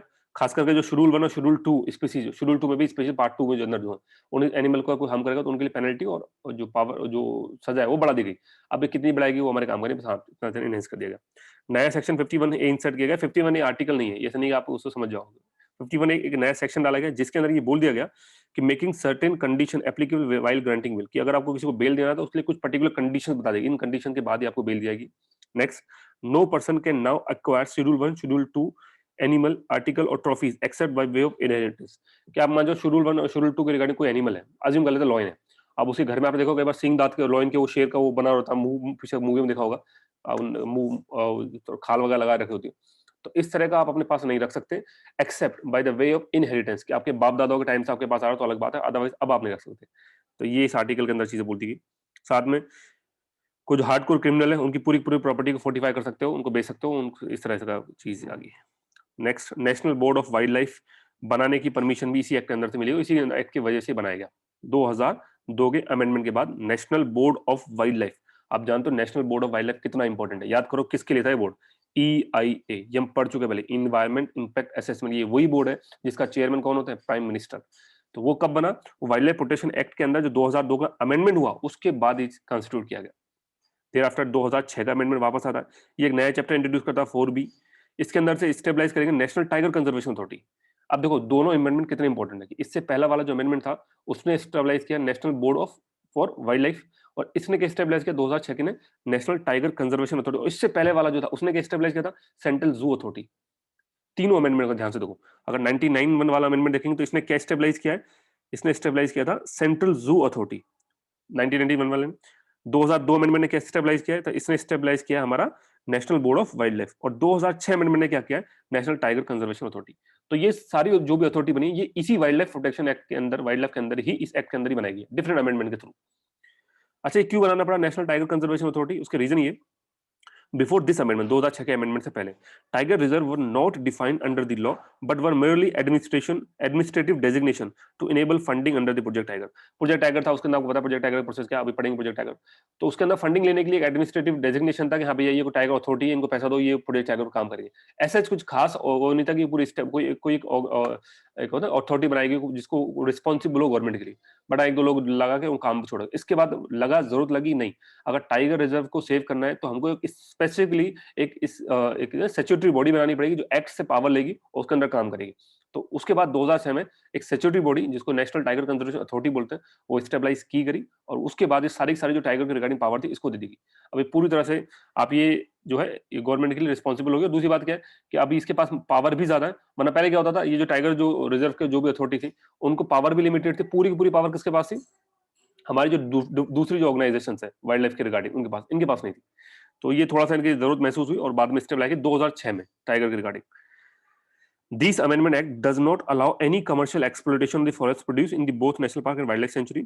Local communities are allowed to collect forest produce. Anil बोले ठीक है चलो, अगर आप लोग जंगल के आसपास रह रहे हैं, सदियों से रहते आ रहे हो, तो आप जा सकते हो, कोई सब्जी लेके आनी है या कुछ ऐसी चीज जंगल के कुछ फल फ्रूट वगैरह है या कोई लकड़ी लेके आनी है, आप वो कलेक्ट कर सकते हैं। एक इंपॉर्टेंट चीज है wild life crime control bureau, इसको भी इसी एक्ट के अंदर बनाया गया, और wild life crime control bureau हम पढ़ चुके हैं। ठीक है, तो टोटल अगर आप बात करें तो 4 ऑर्गेनाइजेशन है इसके अंदर जो स्टेबलाइज की गई, national board of wild life, tiger conservation authority, central zoo authority और wild life crime control bureau. एक एक करके देख लेते हैं। National board of wild life हम पढ़ चुके पहले, प्राइम मिनिस्टर के चेयरमैन थे, इन्वायरमेंट इंपैक्ट असेसमेंट के लिए मेन था ये ऑलरेडी हो चुका है। ठीक है, thereafter central zoo authority, ये भी मैं आपको पूरा बता चुका हूँ। ये जो इंडियन जूस के अंदर जो एनिमल का ट्रांसफर है वो रेगुलेट करेंगे इंडियन और फॉरेन जूस के अंदर भी। ठीक है, इसके अलावा 5 जून को वर्ल्ड एनवायरनमेंट डे बोलते हैं। फिर world crime control, wild life crime control bureau, ये भी इसी एक्ट के अंदर बनाया गया 2006 के अमेंडमेंट के बाद। ठीक है, तो इसमें क्या करा गया कि 2007 में स्टेबलाइज हुआ, मतलब यहाँ अगर मैं 2006 में हूँ 2006 में, तो आपको पता है 1991 अमेंडमेंट के बाद क्या स्टेबलाइज किया? Central zoo authority. 2002 अमेंडमेंट के बाद क्या स्टाइल किया, national board of wild life, ठीक है, वही नाम है national board of wild life, ठीक है। उसके बाद 2006 अमेंडमेंट में क्या स्टेप लाया गया, टाइगर कंजर्वेशन के लिए और एक wild life crime control bureau, दो है 2006 के अंदर, टाइगर कंजर्वेशन और wild life crime control bureau, ठीक है। तो wild life crime control bureau के बारे में क्या पॉइंट है, यही है कि 2006 में इस एक्ट में अमेंडमेंट किया गया, उसके वजह से इसको बनाया गया, 2007 में ये स्टेबलाइज कर दिया गया। काम क्या है, it will complement the effort of the state government and other enforcement agency. Complement करेगी, बस नाम से पता चला वाइल्ड लाइफ क्राइम, तो वाइल्ड लाइफ के रिगार्डिंग कोई भी क्राइम होगा, चाहे आप हाथी दांत को बेच रहे हो या जानवरों को मार के तस्करी कर रहे हो, कुछ भी इस तरह के काम है तो उसके ऊपर नजर रहेगी इनके पास, और पूरी इंस्पेक्टर से पुलिस स्टेशन होता है ना, उसी तरह की पावर है कंप्लीट, इंस्पेक्ट करने की, इन्वेस्टिगेशन की, ठीक है, पकड़ने की, जेल में डालने की पूरी पावर है। बाद में हालांकि वो बाकी जो काम है वो पुलिस, हमारी जो पुलिस फोर्सेज वो करेंगे, बट हाँ इनिशियली वाइल्ड लाइफ रिगार्डिंग जो भी होगा, बॉर्डर स्पेशली इंडिया और ये हमारे वेस्ट बंगाल और बांग्लादेश की बॉर्डर है, वहां ये बहुत ज्यादा एक्टिव रहते हैं। It will complement the effort of state government other enforcement agency, क्योंकि अच्छा मैंने इंडिया और बांग्लादेश की बोला, क्योंकि मेनली जो हमारे राजस्थान में इंडिया इंडिया और पाकिस्तान के बीच में बॉर्डर देख लो आप उठा के, तो यहाँ तो आप बोलोगे नहीं, क्योंकि यहाँ तो टोटल क्या है, रेगिस्तान है, तो यहाँ वाइल्ड लाइफ उतना मिलेगा नहीं, बट वेस्ट बंगाल में आप जाओगे तो वेस्ट बंगाल फॉरेस्ट बहुत है, और बंगाल बांग्लादेश से हमारी जो बॉर्डर है वो काफी सारी बॉर्डर ऐसी है जो डीमार्केटेड, मतलब जो पूरी तरह बॉर्डर बनाई नहीं है, तार लगा कर बॉर्डर सेपरेट कर रखी है, तो कई जगह ओपन जंगल वगैरह है, तो जो एनिमल है वो आसानी से आ सकते हैं और जा सकते हैं, तो वहां पे फिर इनका क्या होता है कि जो जो क्राइम है इसके रिगार्डिंग वो भी काफी ज्यादा होता है। तो आप ये बोल सकते हो इंडिया और बांग्लादेश बॉर्डर पे काफी ज्यादा एक्टिव रहते हैं। हेडक्वार्टर न्यू दिल्ली पे, इसके अलावा 5 रीजनल ऑफिस में, एक दिल्ली में भी है, एक कोलकाता, मुंबई, चेन्नई वगैरह वगैरह। तो ये हम पहले भी इसके बारे में थोड़ा बहुत देख चुके हैं, तो खत्म होता है, ठीक है। आइए एक अच्छा ये रहेगा अभी, ये तो रहेगा नेशनल टाइगर कंजर्वेशन अथॉरिटी, तो ये भी हम ऑलरेडी पढ़ ही चुके हैं पहले वाले एक्ट के अंदर, इससे पहले जो मैंने वीडियो बनाया था उसके अंदर। तो वही 2 लोकसभा से, एक राज्यसभा से 8 एक्सपर्ट होंगे, चेयरमैन होंगे ministry of environment forest and climate change का जो मिनिस्टर होगा वो। इसके अलावा जो जो सेक्रेटरी होगा inspector general. Thereafter power function में होता है अप्रूव, डिसअलाउ, ये सब हो चुका है, ये सब पढ़ा दिया मैंने, इस पर टाइम खराब नहीं करूंगा, ऑलरेडी हो चुका है। तो जल्दी से आ जाओ, पूरा देख लेते हैं इस एक्ट को, काफी इंपॉर्टेंट एक्ट था, क्या क्या दोबारा से याद रखना, क्या याद नहीं रखना हमको। तो वाइल्ड लाइफ प्रोटेक्शन एक्ट 1972 के अंदर आया, 4 अमेंडमेंट हुए, 90 सबसे पहले 82 के अंदर। 82 के अमेंडमेंट ने कुछ खास नहीं करा, 82 के अमेंडमेंट ने क्या करा, 82 के अमेंडमेंट सिर्फ इतना सा करा कि जो साइंटिफिक पर्पस के हिसाब से एनिमल को यूज करने की परमिशन दे दी, तो 82 का तो इतना था। 1991 के अमेंडमेंट में बहुत कुछ करा, स्टेट की सारी पावर दे दी सेंटर को पास, मतलब स्टेट अब किसी को वर्मिन घोषित नहीं कर सकता, वर्मिन नहीं करेगा तो उसको मार नहीं सकते, ठीक है। सेंट्रल जू अथॉरिटी स्टेबलाइज कर दी जाएगी, एक शेड्यूल 1 से लेकर शेड्यूल 5 एनिमल की कैटेगरी बना दी गई, ये 1991। उसके बाद कौन सा अमेंडमेंट होगा, उसके बाद 2002 का अमेंडमेंट होगा जिसके अंदर स्टेबलाइज किया जाएगा टाइगर कंजर्वेशन अथॉरिटी। फिर 2006 का अमेंडमेंट होगा जिसके अंदर stabilise wild life crime control bureau, और सॉरी 2002 का amendment national board of wild life था, 2006 में टाइगर कंजर्वेशन अथॉरिटी का, ठीक है। तो इस तरह से ये टोटल है, और उनमें से मेन मेन पॉइंट आप देख लेना, बाकी सब हो चुका है। चलिए अब आता है नेक्स्ट उसके ऊपर, द फॉरेस्ट कंजर्वेशन एक्ट 1980। तो ये क्या था, सबसे पहला वाला फॉरेस्ट एक्ट तो 1980 27 में आया था, ठीक है, वो पता है, पढ़ लिया हमने फॉरेस्ट एक्ट 1927 वाला। उसके बाद उसमें जो अमेंडमेंट था वो भी हमने देख लिया। पहला वाला एक्ट जो भी हमने स्टार्टिंग आज क्लास में पढ़ा उसके बारे में बात हो रहा है। अब ये वही एक्ट है, उसी में अमेंडमेंट आप बोल दो 1980 के अंदर हुआ, जिसको बोला फॉरेस्ट कंजर्वेशन एक्ट 1980। तो इसी में क्या गया, इसी पर्टिकुलर के 1927 के अंदर अमेंडमेंट करके इसी को इनेक्ट कर दिया गया। अब क्या है इंपॉर्टेंट, कि अगर आपको फॉरेस्ट लैंड को नॉन फॉरेस्ट में कन्वर्ट करना है तो आपको सेंट्रल गवर्नमेंट परमिशन लेनी, बेसिकली इसने भी स्टेट की पावर को ऑलमोस्ट खत्म कर दिया, कि आप किसी भी फॉरेस्ट लैंड को नॉन फॉरेस्ट लैंड, मतलब क्या कि अगर आपको कोई इंडस्ट्री लगानी है, कुछ भी ऐसा काम करना है जो जंगल में करना है, तो अगर वो आपको जंगल, उसके लिए जमीन काटनी, पेड़ काटने पड़ेंगे और वहाँ जमीन पे फैक्ट्री स्टेबलाइज करनी पड़ेगी। तो अगर स्टेट है, मान चलो राजस्थान जैसी जगह, अब राजस्थान में आपको पता है कि इंडस्ट्री इतनी ज्यादा है नहीं, तो अगर इंडस्ट्री लगानी है, कोई इसी जगह कोई जंगल पसंद आ गया, वहां पर जगह सस्ती भी मिल गई है इस इंडस्ट्री, मान चलो अंबानी भाई साहब है, उन्होंने आगे इंडस्ट्री लगा दी, तो स्टेट गवर्नमेंट को तो अपना प्रॉफिट के हिसाब से उन्होंने permission they the, but central government उस चीज को मना भी कर सकती है। तो पूरा सेंट्रल गवर्नमेंट का अप्रूवल काफी इंपॉर्टेंट है, यही एक मेन पॉइंट है, बाकी कुछ खास इसमें है नहीं इस पर्टिकुलर एक्ट के अंदर, ठीक है। बस एक ये पॉइंट याद रखना, बाकी कुछ खास इंपॉर्टेंट इसमें नहीं। अभी काफी इंपॉर्टेंट है इन्वायरमेंट प्रोटेक्शन एक्ट 1986, काफी ज्यादा इंपॉर्टेंट, कितनी बार आपने करंट अफेयर के अंदर इस चीज को सुना होगा, इन्वायरमेंट प्रोटेक्शन 1986। ये अपना जो बेसिक है, जो जेनेसिस है इसकी, कौन से वो डीपीएसपी और फंडामेंटल ड्यूटीज के अंदर मेंशन था, उसी से इसने जेनेसिस लिया, मतलब बेसिस जो बेस है इस एक्ट का, इन्हीं 2 आर्टिकल्स हैं, article 48 DPSP, article 51 A clause G fundamental duty, इन दोनों से इसने अपना पूरा जो स्ट्रक्चर, जो नींव है, वो इन्हीं दोनों आर्टिकल से लिए। अब बैकग्राउंड क्या है, कि भोपाल गैस ट्रेजेडी होती है, उसके बाद गवर्नमेंट को लगा कि यार इसको गवर्नमेंट को जो है कुछ ना कुछ एनवायरमेंट रिगार्डिंग एक्ट बनाने पड़ेंगे, कि कितना आप एफिलेंट डिस्चार्ज कर सकते हो, कहाँ कहाँ इंडस्ट्री वगैरह लगा सकते हो। तो फिर आर्टिकल 253 के अंदर ये एनवायरमेंट प्रोटेक्शन एक्ट लागू किया गया। आर्टिकल 253 क्या है, वही पिछली क्लास में बता दिया मैंने आपको, कि अगर आपको इंटरनेशनल ट्रीटीज या कन्वेंशन को अप्लाई करना है तो उसके लिए सेंट्रल गवर्नमेंट लॉ बना सकती है और वो फिर मानना पड़ेगा। पर्पस क्या था, यही इंटरनेशनल ट्रीटी, ये वाला स्टॉकहोम कॉन्फ्रेंस जो हुई थी जून 1972 के अंदर, तो उसी के डिसीजन को इंप्लीमेंट करने के हिसाब से बनाया गया। ऑब्जेक्टिव वो क्या है, इन्वायरमेंट प्रोटेक्शन है, नाम से पता चला इन्वायरमेंट को प्रोटेक्ट करने का ऑब्जेक्टिव है। Protect and improve the human environment, prevent the hazards of human being, other living creature, plant and property. अच्छा, एक बार मैं कई बार बोलता हूँ तो मुझे ऐसा लगता है कि मेरी स्पीड जो होती है नॉर्मली मैं 1.5 में बोल रहा हूँ, मतलब अभी आप जो वीडियो देख रहे होंगे आपको स्पीड मेरी थोड़ी ज्यादा लगेगी, बट नॉर्मली क्या होता है अगर इसको मैं ऐसे बोलता, तो protect and improve the human environment, तो इसको आप यूट्यूब पे देखोगे आराम से 1.5 में देखोगे, अच्छा लगेगा। लेकिन अभी मैं थोड़ा तेज इसलिए कर रहा हूँ क्योंकि इस पूरे चैप्टर में कुछ ऐसा है नहीं, मैं इसमें ज्यादा टाइम खराब नहीं करना चाह रहा। ऐसा नहीं है कि बहुत ज्यादा पॉइंट हम करंट अफेयर के रिगार्डिंग है, क्वेश्चन आए नहीं है, कोई गारंटी नहीं है। हाँ, एक बार ओवरव्यू पता होना चाहिए, एक्ट पढ़े होने चाहिए, तो मेन मेन पॉइंट हमको याद रहेंगे तो एग्जाम में बस कर पाएंगे। स्टैटिक सेक्शन जो है इसका भी स्टार्ट होगा, अभी 2 टॉपिक और बाकी है, इंटरनेशनल ऑर्गेनाइजेशंस और इसके बाद है इंटरनेशनल कन्वेंशंस, जिनके बारे में हम बात कर रहे हैं, साइट, स्टॉकहोम कॉन्फ्रेंस वगैरह वगैरह। तो वो पढ़ने के बाद हम वापस स्टैटिक पोर्शन पाएंगे। चलिए, तो ऑब्जेक्टिव वही है कि to protect improve the human environment, to protect the hazards of human being, other living creature, plant वगैरह वगैरह, यही सब इसका ऑब्जेक्टिव है। इंपॉर्टेंट प्रोविजन क्या है कि एनवायरनमेंट की डेफिनेशन बता दी गई कि एनवायरनमेंट डेफिनेशन क्या होती है, पढ़ लेना। Power of the central government की क्या पावर दे दी, to take all such measures, सारे मेजर जो भी एनवायरनमेंट को प्रोटेक्ट, अब ध्यान से सुनिएगा बहुत इंपॉर्टेंट है कि जो भी मेजर करना है एनवायरनमेंट प्रोटेक्शन के, वो power central government pass. Prevent, control and abate environment pollution, ये भी इसके पास है। Coordination of action of the state government, जो भी काम कर रही है, स्टेट अथॉरिटी जो भी काम कर रही है, उनको कोऑर्डिनेट करने का काम भी किसके पास है, सेंट्रल गवर्नमेंट का। साथ में स्टैंडर्ड बनाना कि आपकी एनवायरनमेंट की क्वालिटी कैसी होगी, वो भी किसके पास है, सेंट्रल गवर्नमेंट के पास है। तो सारी की सारी पावर किसके पास है, ऑलमोस्ट सेंट्रल गवर्नमेंट के पास है इस पर्टिकुलर एक्ट के अंदर।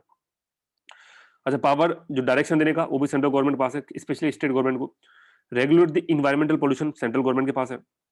Appointment of the officers, central government के पास है। मतलब हमारे लिए बड़ा आसान हो गया अब याद रखना, क्योंकि मैं सारी ऑलमोस्ट सब कुछ सेंटर सेंटर सेंटर चल रहा है, तो कोई दिक्कत ही नहीं है, कुछ भी आएगा सेंट्रल गवर्नमेंट, खत्म बात। बट हाँ, कौन कौन सी पावर है वो जरूर देख लेना। इसके अलावा पावर ऑफ द ऑफिसर्स क्या है, वही कि जाकर आप इंस्पेक्ट कर सकते हो, ठीक है, आप कोई भी चीज के इक्विपमेंट को सीज करके ला सकते हो, ठीक है, सैंपल लेके आ सकते हो, ये कोई जो ऑफिसर्स होगा उसको पावर दी जाएगी इस एक्ट के अंदर। कौन सा ऑफिसर, जो इन्वायरमेंट प्रोटेक्शन एक्ट के अंदर बनाए जाएंगे।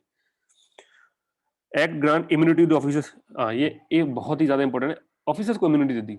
मान के चलो आप किसी इंडस्ट्री में गए, इंडस्ट्री आपको लगा कि यार ये बहुत ज्यादा पॉल्यूशन को हार्म कर रहा है, इन्वायरमेंट को हार्म कर रहा है, आप उस इंडस्ट्री में गए, आपने चेक किया कि यहाँ पे ये जो सैंपल मुझे लेना, बट इन वहाँ पे मैनेजर ने आपको बोला कि आप सैंपल लेके जा नहीं सकते, और आपको हथियार लेके मारना स्टार्ट कर दिया, आपके पास बंदूक थी, आपने 4 लोगों को उड़ा दिया, आजा भैया, आपका कोई कुछ भी नहीं करेगा, बिकॉज आपको इस एक्ट ने इम्यूनिटी दे रखी है, आप किसी भी तरह के ऑफेंस, स्पेशली आप जो इन्वायरमेंट गार्डिंग हो, आपको कुछ नहीं किया जाएगा।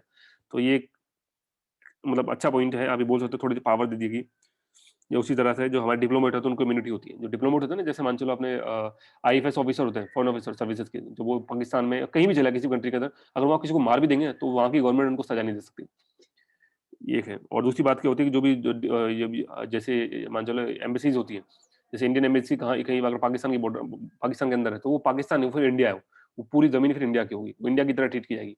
तो वहाँ पे कोई भी पाकिस्तान की अथॉरिटी अंदर एंट्री ही नहीं कर सकती बिना इंडियन परमिशन के। तो ये इसी तरह के कुछ इम्यूनिटी वाला कंसेप्ट यहाँ पर भी है। इन्वायरमेंट लेबोरेटरीज में अंदर आते हैं तो वही सेंट्रल गवर्नमेंट बना सकती है लैब वगैरह। पेनल्टी क्या है, 5 साल की या 1 लाख तक का फाइन, दोनों हो सकते हैं, या 5,000 रुपए पर डे तक का भी, अगर आप सेंट्रल की बात को नहीं मान रहे और आप लगातार 1 साल तक आपने बात नहीं मानी, उतना ही पॉल्यूशन डिस्चार्ज कर रहे हो, तो आपको 7 साल तक की सजा हो सकती है। तो ये इस तरह की कुछ पेनल्टीज डिफाइन है। Rule to be laid before the parliament, every rule made under this act shall be laid before each house, ये काफी इंपॉर्टेंट है कि जो भी आप रूल बनाएंगे इसके अंदर इंप्लीमेंट करना, ऐसा नहीं कि आपने लोकसभा में बना दिया पास कर दिया, आपको राज्यसभा में भी लेके जाना पड़ेगा, दोनों हाउसेज से पास करवाना पड़ेगा। कुछ अदर प्रोविजंस में क्या है, अदर के अंदर ये कि the act relax the rule of locus standi. Locus standi का मतलब होता है द राइट और capacity to bring an action और appear in the court. Locus standi मतलब अगर आपको कोर्ट के सामने अपीयर होना तो मतलब लोकस स्टैंडी। तो अब ये कि अब एक कॉमन बंदा भी जा सकता है कोर्ट के पास, अगर आपको लगता है कि एनवायरमेंट गार्डन को हार्मफुल हो रहा है, provided that he has given 60 day notice of the जिस भी ऑफेंस का आपको लगता है उसका अगर 2 महीने का नोटिस दो, उसके बाद आप कोर्ट में जाकर अपील कर सकते हैं, बता सकते हैं कि ये फला फला जगह ऐसा हो रहा है, कोर्ट आपको सुनेगा। The act was first environmental legislation that empowered and authorized central government to issue direction for the operation or provision, closure, regulation of any industry, to stop, regulate the supply of electricity or water or any other services directly without obtaining the order of the court in this regard. काफी important है कि central government को court का issue की जरूरत नहीं है। अगर आपको लगता है कोई इंडस्ट्री बहुत ज्यादा डिस्चार्ज कर रही है पॉल्यूटेंट का, तो आप वहाँ वाटर की सप्लाई बंद कर सकते हो, इलेक्ट्रिसिटी सप्लाई बंद कर सकते हो बिना कोर्ट की परमिशन के। ये काफी इंपॉर्टेंट है, ठीक है। Next, act debars the civil, civil court को कुछ भी नहीं करेगी, सिविल कोर्ट डायरेक्टली इसके अंदर एक्शन नहीं उठा सकती, जो भी ऑर्डर दिया गया इस एक्ट के अंदर सेंट्रल गवर्नमेंट ने या स्टैट्यूटरी अथॉरिटी जो बनाएगी इस एक्ट के अंदर, उसके किसी भी तरह के डिसीजन पे सिविल जो कोर्ट है वो आप उंगली नहीं उठा सकता। ये काफी इंपॉर्टेंट चीज इसमें अंदर बोली गई। एक तरह से बोल सकते हैं कि पूरी तरह से कोर्ट को दूर रखा गया यहाँ से, कोर्ट इतना इंटरफेयर ना करे। कि कई बार कोर्ट की प्रोसीडिंग बहुत लंबी होती है, कोर्ट के अंदर केस चलेगा, कई सालों तक चलता रहता है, इतने में वो पोल्यूशन डिस्चार्ज करते रहते हैं और वो इन्वायरमेंट को हानि जो है नुकसान पहुंचाते रहते हैं। तो इसलिए कोर्ट को थोड़ा दूर रखा गया। Under the act there will be a supremacy of the provisions, जो प्रोविजन में लिखा हुआ है वही सुप्रीम है, उसके अलावा कुछ नहीं। ठीक है, जो इसके अंदर प्रोविजन है वही सबसे ऊपर होंगे, उसके अगर कोई चीज इससे कॉन्ट्राडिक्ट कर रही है तो इसके प्रोविजंस को माना जाएगा। मतलब अगर इन्वायरमेंट प्रोटेक्शन एक्ट के अंदर कोई दूसरा एक्ट बना दिया गवर्नमेंट ने, सेंट्रल गवर्नमेंट ने, और उसके प्रोविजन बोल रहा है कि आप इतना एफ्लुएंट छोड़ सकते हो, बट ये बोला है इन्वायरमेंट में आप इतना छोड़ सकते हो, तो जो इन्वायरमेंट प्रोटेक्शन एक्ट है इस पर्टिकुलर एक्ट के अंदर जो भी प्रोविजन है वो सबसे ऊपर होगा, ये ध्यान रखना। बाकी सब एक्ट जो भी एक्ट हो गया या रूल्स हो गया या ऑर्डर हो गए, सब इसके अंदर नीचे है। मतलब मेन तो यही है, सुप्रीमेसी ऑफ द प्रोविजन इस पर्टिकुलर एक्ट के, इन्वायरमेंट प्रोटेक्शन एक्ट के। Act also made provision for environment audit, वही है कि बार बार आपको जाके चेक करना पड़ेगा कि लॉज एंड रेगुलेशन फॉलो हो रहे हैं नहीं हो रहे वगैरह कंपनी के थ्रू, तो ये ऑडिट आपको रेगुलर इंटरवल पे करना होगा। इसके लिए अथॉरिटीज बना रखी है, इंस्पेक्टर टाइप के, वो जाते हैं और ऑडिट करते रहते हैं। Under the environment protection rule 1986, ये रूल है, डिफरेंट है, ये रूल्स को अलग से बात करेंगे अभी, और काफी सारे रूल्स बनाए हुए हैं। तो उसके अंदर ये है कि सेंट्रल गवर्नमेंट ने hazardous waste management handling rule बनाए थे 1989 के अंदर, उसको बता दिया गया कि 18 तरह के हैजार्डस वेस्ट कैटेगरी, ये अलग छोड़ो, इसको आप स्किप कर देना, ये अलग से इसके लिए पूरे रूल्स डिफरेंट है, मैं बताता हूँ, ये इतने सारे रूल्स हैं, ये अलग से बात करेंगे। Solid waste management rule, e waste management rule, plastic waste management rule, hazardous and other, ये सब कुछ है, ये सब अलग से बात करेंगे। एक सेकेंड, ठीक है। इसके बाद नेक्स्ट है इन्वायरमेंट इंपैक्ट असेसमेंट नोटिफिकेशन, तो ये भी हम अलग से बात करेंगे इन्वायरमेंट इंपैक्ट असेसमेंट के अंदर। तो ये टोटल इस पर्टिकुलर एक्ट के अंदर चीजें बताई गई, 12 पॉइंट है, 12 पॉइंट में मेन पॉइंट आप ध्यान रख लेना क्या क्या चीज है। एक बार दोबारा से याद दिलाता हूँ कि सारी पावर सेंट्रल गवर्नमेंट के पास है, ठीक है। इसको बनाया गया आर्टिकल 253 के अंदर, वही इंटरनेशनल कन्वेंशन को पूरा करने के हिसाब से। इसके अलावा ये कि power to give direction central government पास है, power of environment pollution central government पास है, अपॉइंटमेंट ऑफिसर ये भी सेंट्रल गवर्नमेंट के पास है। ऑफिसर की पावर क्या है, इंस्पेक्ट करने की और किसी भी इक्विपमेंट को सीज करने की और सैंपल कलेक्ट करने की। इसके अलावा इम्यूनिटी दे रखी है ऑफिसर्स को, सेंट्रल गवर्नमेंट लैब बना सकती है। पेनल्टी कितनी है, 5 साल की सजा, 1 लाख रुपए तक, या अगर 1 साल से ज्यादा आप 1 साल से ज्यादा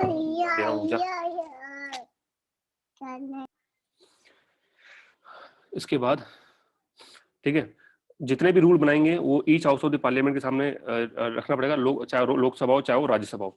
इसके अलावा लोकल स्टैंडी वाला रूल दे दिया, मतलब कोई भी बंदा जाके कोर्ट के साथ में अपील हो सकता है इन्वायरमेंट के रिगार्डिंग। इसके अलावा अगर सेंट्रल गवर्नमेंट चाहे तो वाटर सप्लाई इलेक्ट्रिसिटी सप्लाई को कट कर सकती है, कोई भी इंडस्ट्री जो इस पोल्यूशन नॉर्म्स को फॉलो नहीं कर रहे हैं।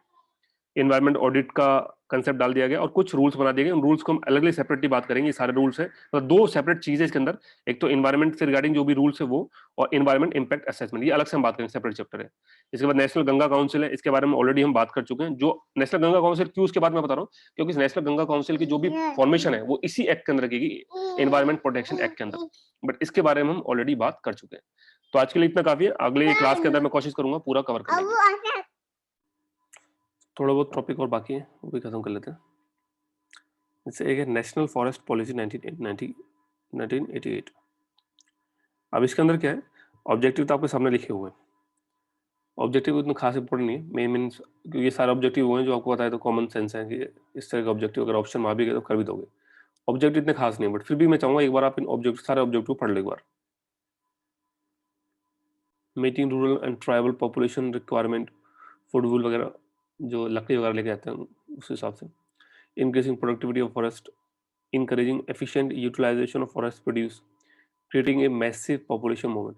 तो ये पीपल्स मूवमेंट, तो ये जो पूरा जितने भी ऑब्जेक्टिव है इसके अंदर, ये इस तरह के अगर इन केस अगर आपको ऑप्शन में आ जाता है तो आपको पता है कि सारे के सारे ऑब्जेक्ट बस देख लेना। हालांकि इतना नेशनल फॉरेस्ट पॉलिसी 1988 इतनी खास इंपॉर्टेंट नहीं है हमारे लिए। अभी जो काम किया हुआ है रिसेंट 2018 का जो अमेंडमेंट हुआ है, वो 2018 के अंदर जो नई पॉलिसी आई वो, तो न्यू ड्राफ्ट नेशनल पॉलिसी है 2018 की, इसमें क्या चीज किया गया, इसमें काफी इंपॉर्टेंट चीज कर दी गई है।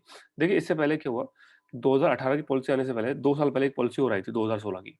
अब 2016 के अंदर एक बहुत ही कंट्रोवर्शियल उन्होंने टॉपिक डाल दिया इन्वायरमेंटल सेस का, कि इन्वायरमेंट के ऊपर सेस लगाएंगे। ठीक है, अब इन्वायरमेंट के ऊपर कैसे सेस लगा सकते हो, मतलब फिर तो हर बंदा देगा उसको। भाई वाटर के ऊपर लगा रहे हो तो समझ में आ रहा है कि जो बंदा वाटर कंज्यूम कर रहा है उससे ले लो। अब इन्वायरमेंट लगा रहे का मतलब क्या होती है, वही बात है जैसे एयर के ऊपर लगा रहे हो, तो हर बंदा एयर तो हर बंदा कंज्यूम कर रहा है। So, इसी तरह से एक एनवायरमेंटल सेस एक थोड़ा सा कंट्रोवर्शियल था, उसके अंदर उसका कई सारे और कंट्रोवर्शियल टॉपिक थे। तो ये जो एनवायरमेंटल सेस था उसको 2018 के अंदर हटा दिया गया। मतलब 2016 में इंट्रोड्यूस किया गया था, इनिशियली नहीं था, 1988 के अंदर ऐसा कुछ नहीं था, 2016 में इंट्रोड्यूस किया गया था, 2018 के अंदर 2018 के अंदर हटा दिया गया। तो ये की तो ये पॉइंट सबसे इंपॉर्टेंट है इसके अंदर, याद रखने के हिसाब से, ठीक है। दूसरा पॉइंट कि इसका मकसद क्या है नेशनल ड्राफ्ट पॉलिसी का, ये कि हमारा जो टोटल ज्योग्राफिकल एरिया है उसका 1/3, ठीक है, 1/3 एरिया को फॉरेस्ट कवर के अंदर लेके आना। बेसिकली इसका मतलब है कि फॉरेस्ट जो है वो बढ़ाना, पेड़ पौधे लगा के एफोरेस्टेशन करके। तो मेन मोटिव क्या है एफोरेस्टेशन का, एफोरेस्टेशन का है, और डिफोरेस्टेशन को कम से कम करना है। एक तो ये हो गया। देयर आफ्टर बस मैं मेन मेन पॉइंट बता रहा हूँ क्योंकि इसमें कुछ खास इंपॉर्टेंट नहीं है। जो मैक्सिमम जो इंपॉर्टेंट चीज थे, वाइल्ड लाइफ प्रोटेक्शन एक्ट हो गया, एनवायरमेंट प्रोटेक्शन एक्ट हो गया, वाटर प्रिवेंशन हो गया, एयर प्रिवेंशन हो गया, वो हम पढ़ चुके हैं। ये सब ऐसा है कि हाँ थोड़ा थोड़ा पता हो बस, ठीक है, ज्यादा डीप में पढ़ने की कुछ खास जरूरत होती नहीं इनकी। देन इसके अलावा ये suggested setting of 2 national level bodies बनाने की बात बोली थी। कौन कौन सी? एक तो national community forest management mission, और दूसरा है नेशनल बोर्ड फॉर फॉरेस्ट्री। अभी नेशनल बोर्ड फॉर फॉरेस्ट्री ये नेशनल लेवल पे भी बनेगा और स्टेट लेवल पे बनेगा।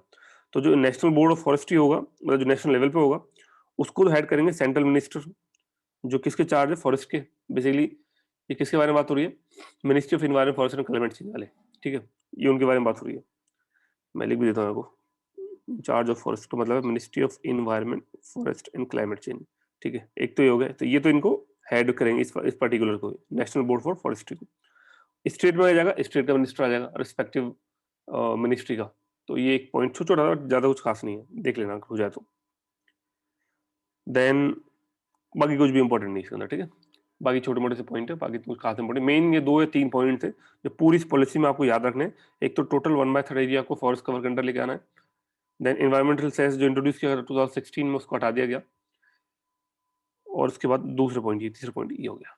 तो 3 पॉइंट इंपॉर्टेंट है मेन जिसका आपको थोड़ा सा फोकस करना है। आगे चलते हैं।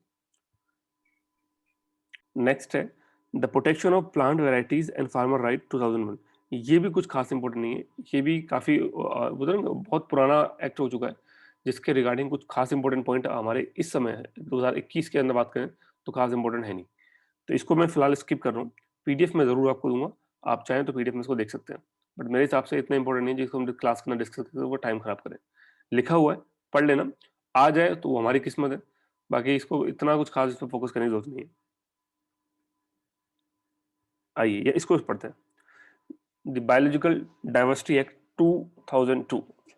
तो इसके अंदर क्या है, सबसे पहले आप जानते हो कि इंडिया पार्टी की UN convention on biological diversity जो 1992 के अंदर साइन किया गया था रियो डी जानेरो, इसके अंदर 5 जून को, ये स्टेटमेंट पता ही होगा आपको।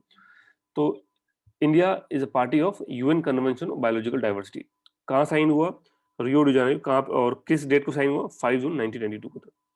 अच्छा ठीक है, तो बायोलॉजिकल डाइवर्सिटी एक्ट का मतलब क्या है कि अगर हमने वहां पे कुछ कमिटमेंट किया होगा, यहाँ पे UN convention on biological diversity, तो उस कमिटमेंट को पूरा भी तो करना होगा। तो उस कमिटमेंट को पूरा करने के लिए ही ये एक्ट हमारा इंट्रोड्यूस किया गया, बायोलॉजिकल डाइवर्सिटी एक्ट 2000। हाँ ये बात अलग है, कमिटमेंट आपने बहुत लेट 1992 के अंदर आप साइन करके आ गए, 10 साल के बाद आप उस पर काम कर रहे हो। देखो ये 1992 के अंदर साइन किया, 2002 में अंदर आपने एक्ट इंट्रोड्यूस किया है अपने। और ये क्यों कर रहे हैं? आपको जानते हैं कि जो भी इन्वायरमेंटल आपके प्रॉमिस होते हैं, कन्वेंशन होते हैं, वो कंट्री के अंदर आप लागू नहीं कर सकते। तो उनको फुलफिल करने के लिए आर्टिकल 253 पॉलिटी के अंदर, आर्टिकल 253 के अंदर आप यहाँ पे रूल्स और रेगुलेशन बना सकते हैं, एक्ट बना सकते हैं। नेक्स्ट चलते हैं, ऑब्जेक्टिव क्या है? ऑब्जेक्टिव वही है कि conservation of biological diversity, sustainable use of biological diversity, fair and equitable share of the benefit arising of the utilisation of genetic resources. तो ये मेन मकसद है जो बायोलॉजिकल डाइवर्सिटी के अंदर आते भी हैं, वो इसी के मकसद है। तो 3 मेन ऑब्जेक्टिव है, इन थोड़ा सा दिमाग रखना है। इससे जुड़ा हुआ क्वेश्चन मैं पहले इससे जो चैप्टर था इंडियन इंस्टीट्यूशन उसके अंदर करा भी चुका हूँ। देन इसके बाद कुछ और इंपॉर्टेंट पॉइंट कौन कौन से हमको याद रखना है। एक तो ये कि जो इंडियंस हैं, लोकल लोग हैं, वैद हकीम वगैरह, उन्हीं को ही फ्री एक्सेस है कि जाकर बायोलॉजिकल रिसोर्स, जैसे मान कई बार जड़ी बूटी लेने जाते हैं या कोई औषधि की खोज के लिए जंगल में चले जाते हैं। तो इस तरह की चीज को सिर्फ और सिर्फ जो इंडियंस हैं, जो नीम हकीम वैद वगैरह हो, उनको परमिशन है, वो जाके काम कर सकते हैं रिसर्च के हिसाब से। लेकिन अगर कोई फॉरेनर बंदा है, एनआरआई है, या कोई फॉरेनर कॉर्पोरेशन है, तो भैया उनको परमिशन लेनी पड़ेगी। किससे परमिशन लेनी पड़ेगी? National biodiversity authority. अभी नई चीज आ गई, नेशनल बायोडाइवर्सिटी अथॉरिटी, ये भी तो हमने पढ़ी थी। हाँ, ये नहीं थी, क्योंकि इसको इसी एक्ट के अंदर बनाया गया। नेशनल भी और स्टेट भी, 2 अथॉरिटी बनेगी, और नेशनल बायोडायवर्सिटी, स्टेट और स्टेट के अंदर भी बनेगी लोकल, और मतलब 3 मान लेते हैं। तो 3 अथॉरिटी स्टेबलाइज होगी इसी एक्ट के अंदर, बायोडायवर्सिटी एक्ट के अंदर। अगर आपको national biodiversity application of the intellectual property right, किसी अगर आपको इंटेलेक्चुअल प्रॉपर्टी राइट के रिगार्डिंग कोई एप्लीकेशन करनी है तो वो भी आपको एनबीए के पास करना पड़ेगा। चलिए आइए, तो मेन इसी एनबीए को समझ लेते हैं।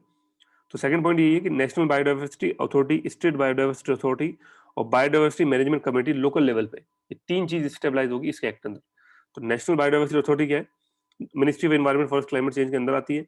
क्यों बनाएगी? 2002 के अंदर जो नेशनल बायोलॉजिकल जो इंडिया बायोलॉजिकल डाइवर्सिटी एक्ट था उसी को इंप्लीमेंट करने के लिए हेडक्वार्टर चेन्नई में। तो 1-2 पॉइंट, ठीक है। इसके बाद है इसका स्ट्रक्चर। तो टोटल इसके अंदर जो मेंबर है, चेयरमैन के अलावा 7 एक्स ऑफिशियो मेंबर होते हैं और 5 नॉन ऑफिशियल मेंबर होते हैं। ये सब के सबको अपॉइंट कौन करता है? Central government. चेयरमैन को फिक्स नहीं है कि कौन है चेयरमैन, कोई भी एमिनेंट पर्सन होगा जो इस पर्टिकुलर फील्ड के बारे में नॉलेज रखता हो। अच्छा, जो 7 एक्स ऑफिशियो मेंबर है इनके बारे में मैंने लिखा हुआ आपके सामने कि एग्रीकल्चर रिसर्च, एजुकेशन, बायोटेक्नोलॉजी, ये सब पढ़ने की जरूरत नहीं, ठीक है। ये लिख जरूर दिया, बट बिल्कुल ही ध्यान मत देना। आप चाहो तो एक बार ऊपर ऊपर देख लेना, बाकी कोई जरूरत नहीं। देन फंक्शन क्या है? फंक्शन वो है कि अप्रूवल देने का है, एडवाइस करने का और गाइडलाइंस बनाने का। गाइडलाइंस बेनिफिट शेयरिंग के हिसाब से, रूल्स एंड रेगुलेशन के हिसाब से। एडवाइस किसको करेगा? सेंट्रल गवर्नमेंट को, सो दैट अपनी पॉलिसी ढंग से फ्रेम कर सके। अप्रूवल किसको देगा? वही बायोलॉजिकल रिसोर्सेज रिगार्डिंग, किसी को कुछ भी करना होगा, सर्वे करना होगा या कुछ चीज वहां से लानी होगी, या यूटिलाइजेशन पर्पज से या रिसर्च पर्पज से, तो उसके लिए जो भी अप्रूवल है वो इसका चाहिए, ग्रांट अप्रूवल। किसके लिए ये था? मेनली कि फॉरेन एंटाइटीज के लिए, हम पढ़ चुके ऊपर, ये foreign citizen, NRI, foreign corporation को, तो इनको अगर परमिशन चाहिए तो नेशनल बायोलॉजी अथॉरिटी के पास जाना होगा। सिमिलरली सिविल कोर्ट की जो पावर है उसके पास, अब सिविल कोर्ट मतलब आप जानते हैं वही समन करने वाला, तो पूरी जो पावर सिविल कोर्ट की वो इसके पास है, नेशनल बायोलॉजिकल अथॉरिटी के पास। सिमिलरली स्टेट बात है, स्टेट में भी सेम सब कुछ सेम है, बट 2 जगह चेंज है।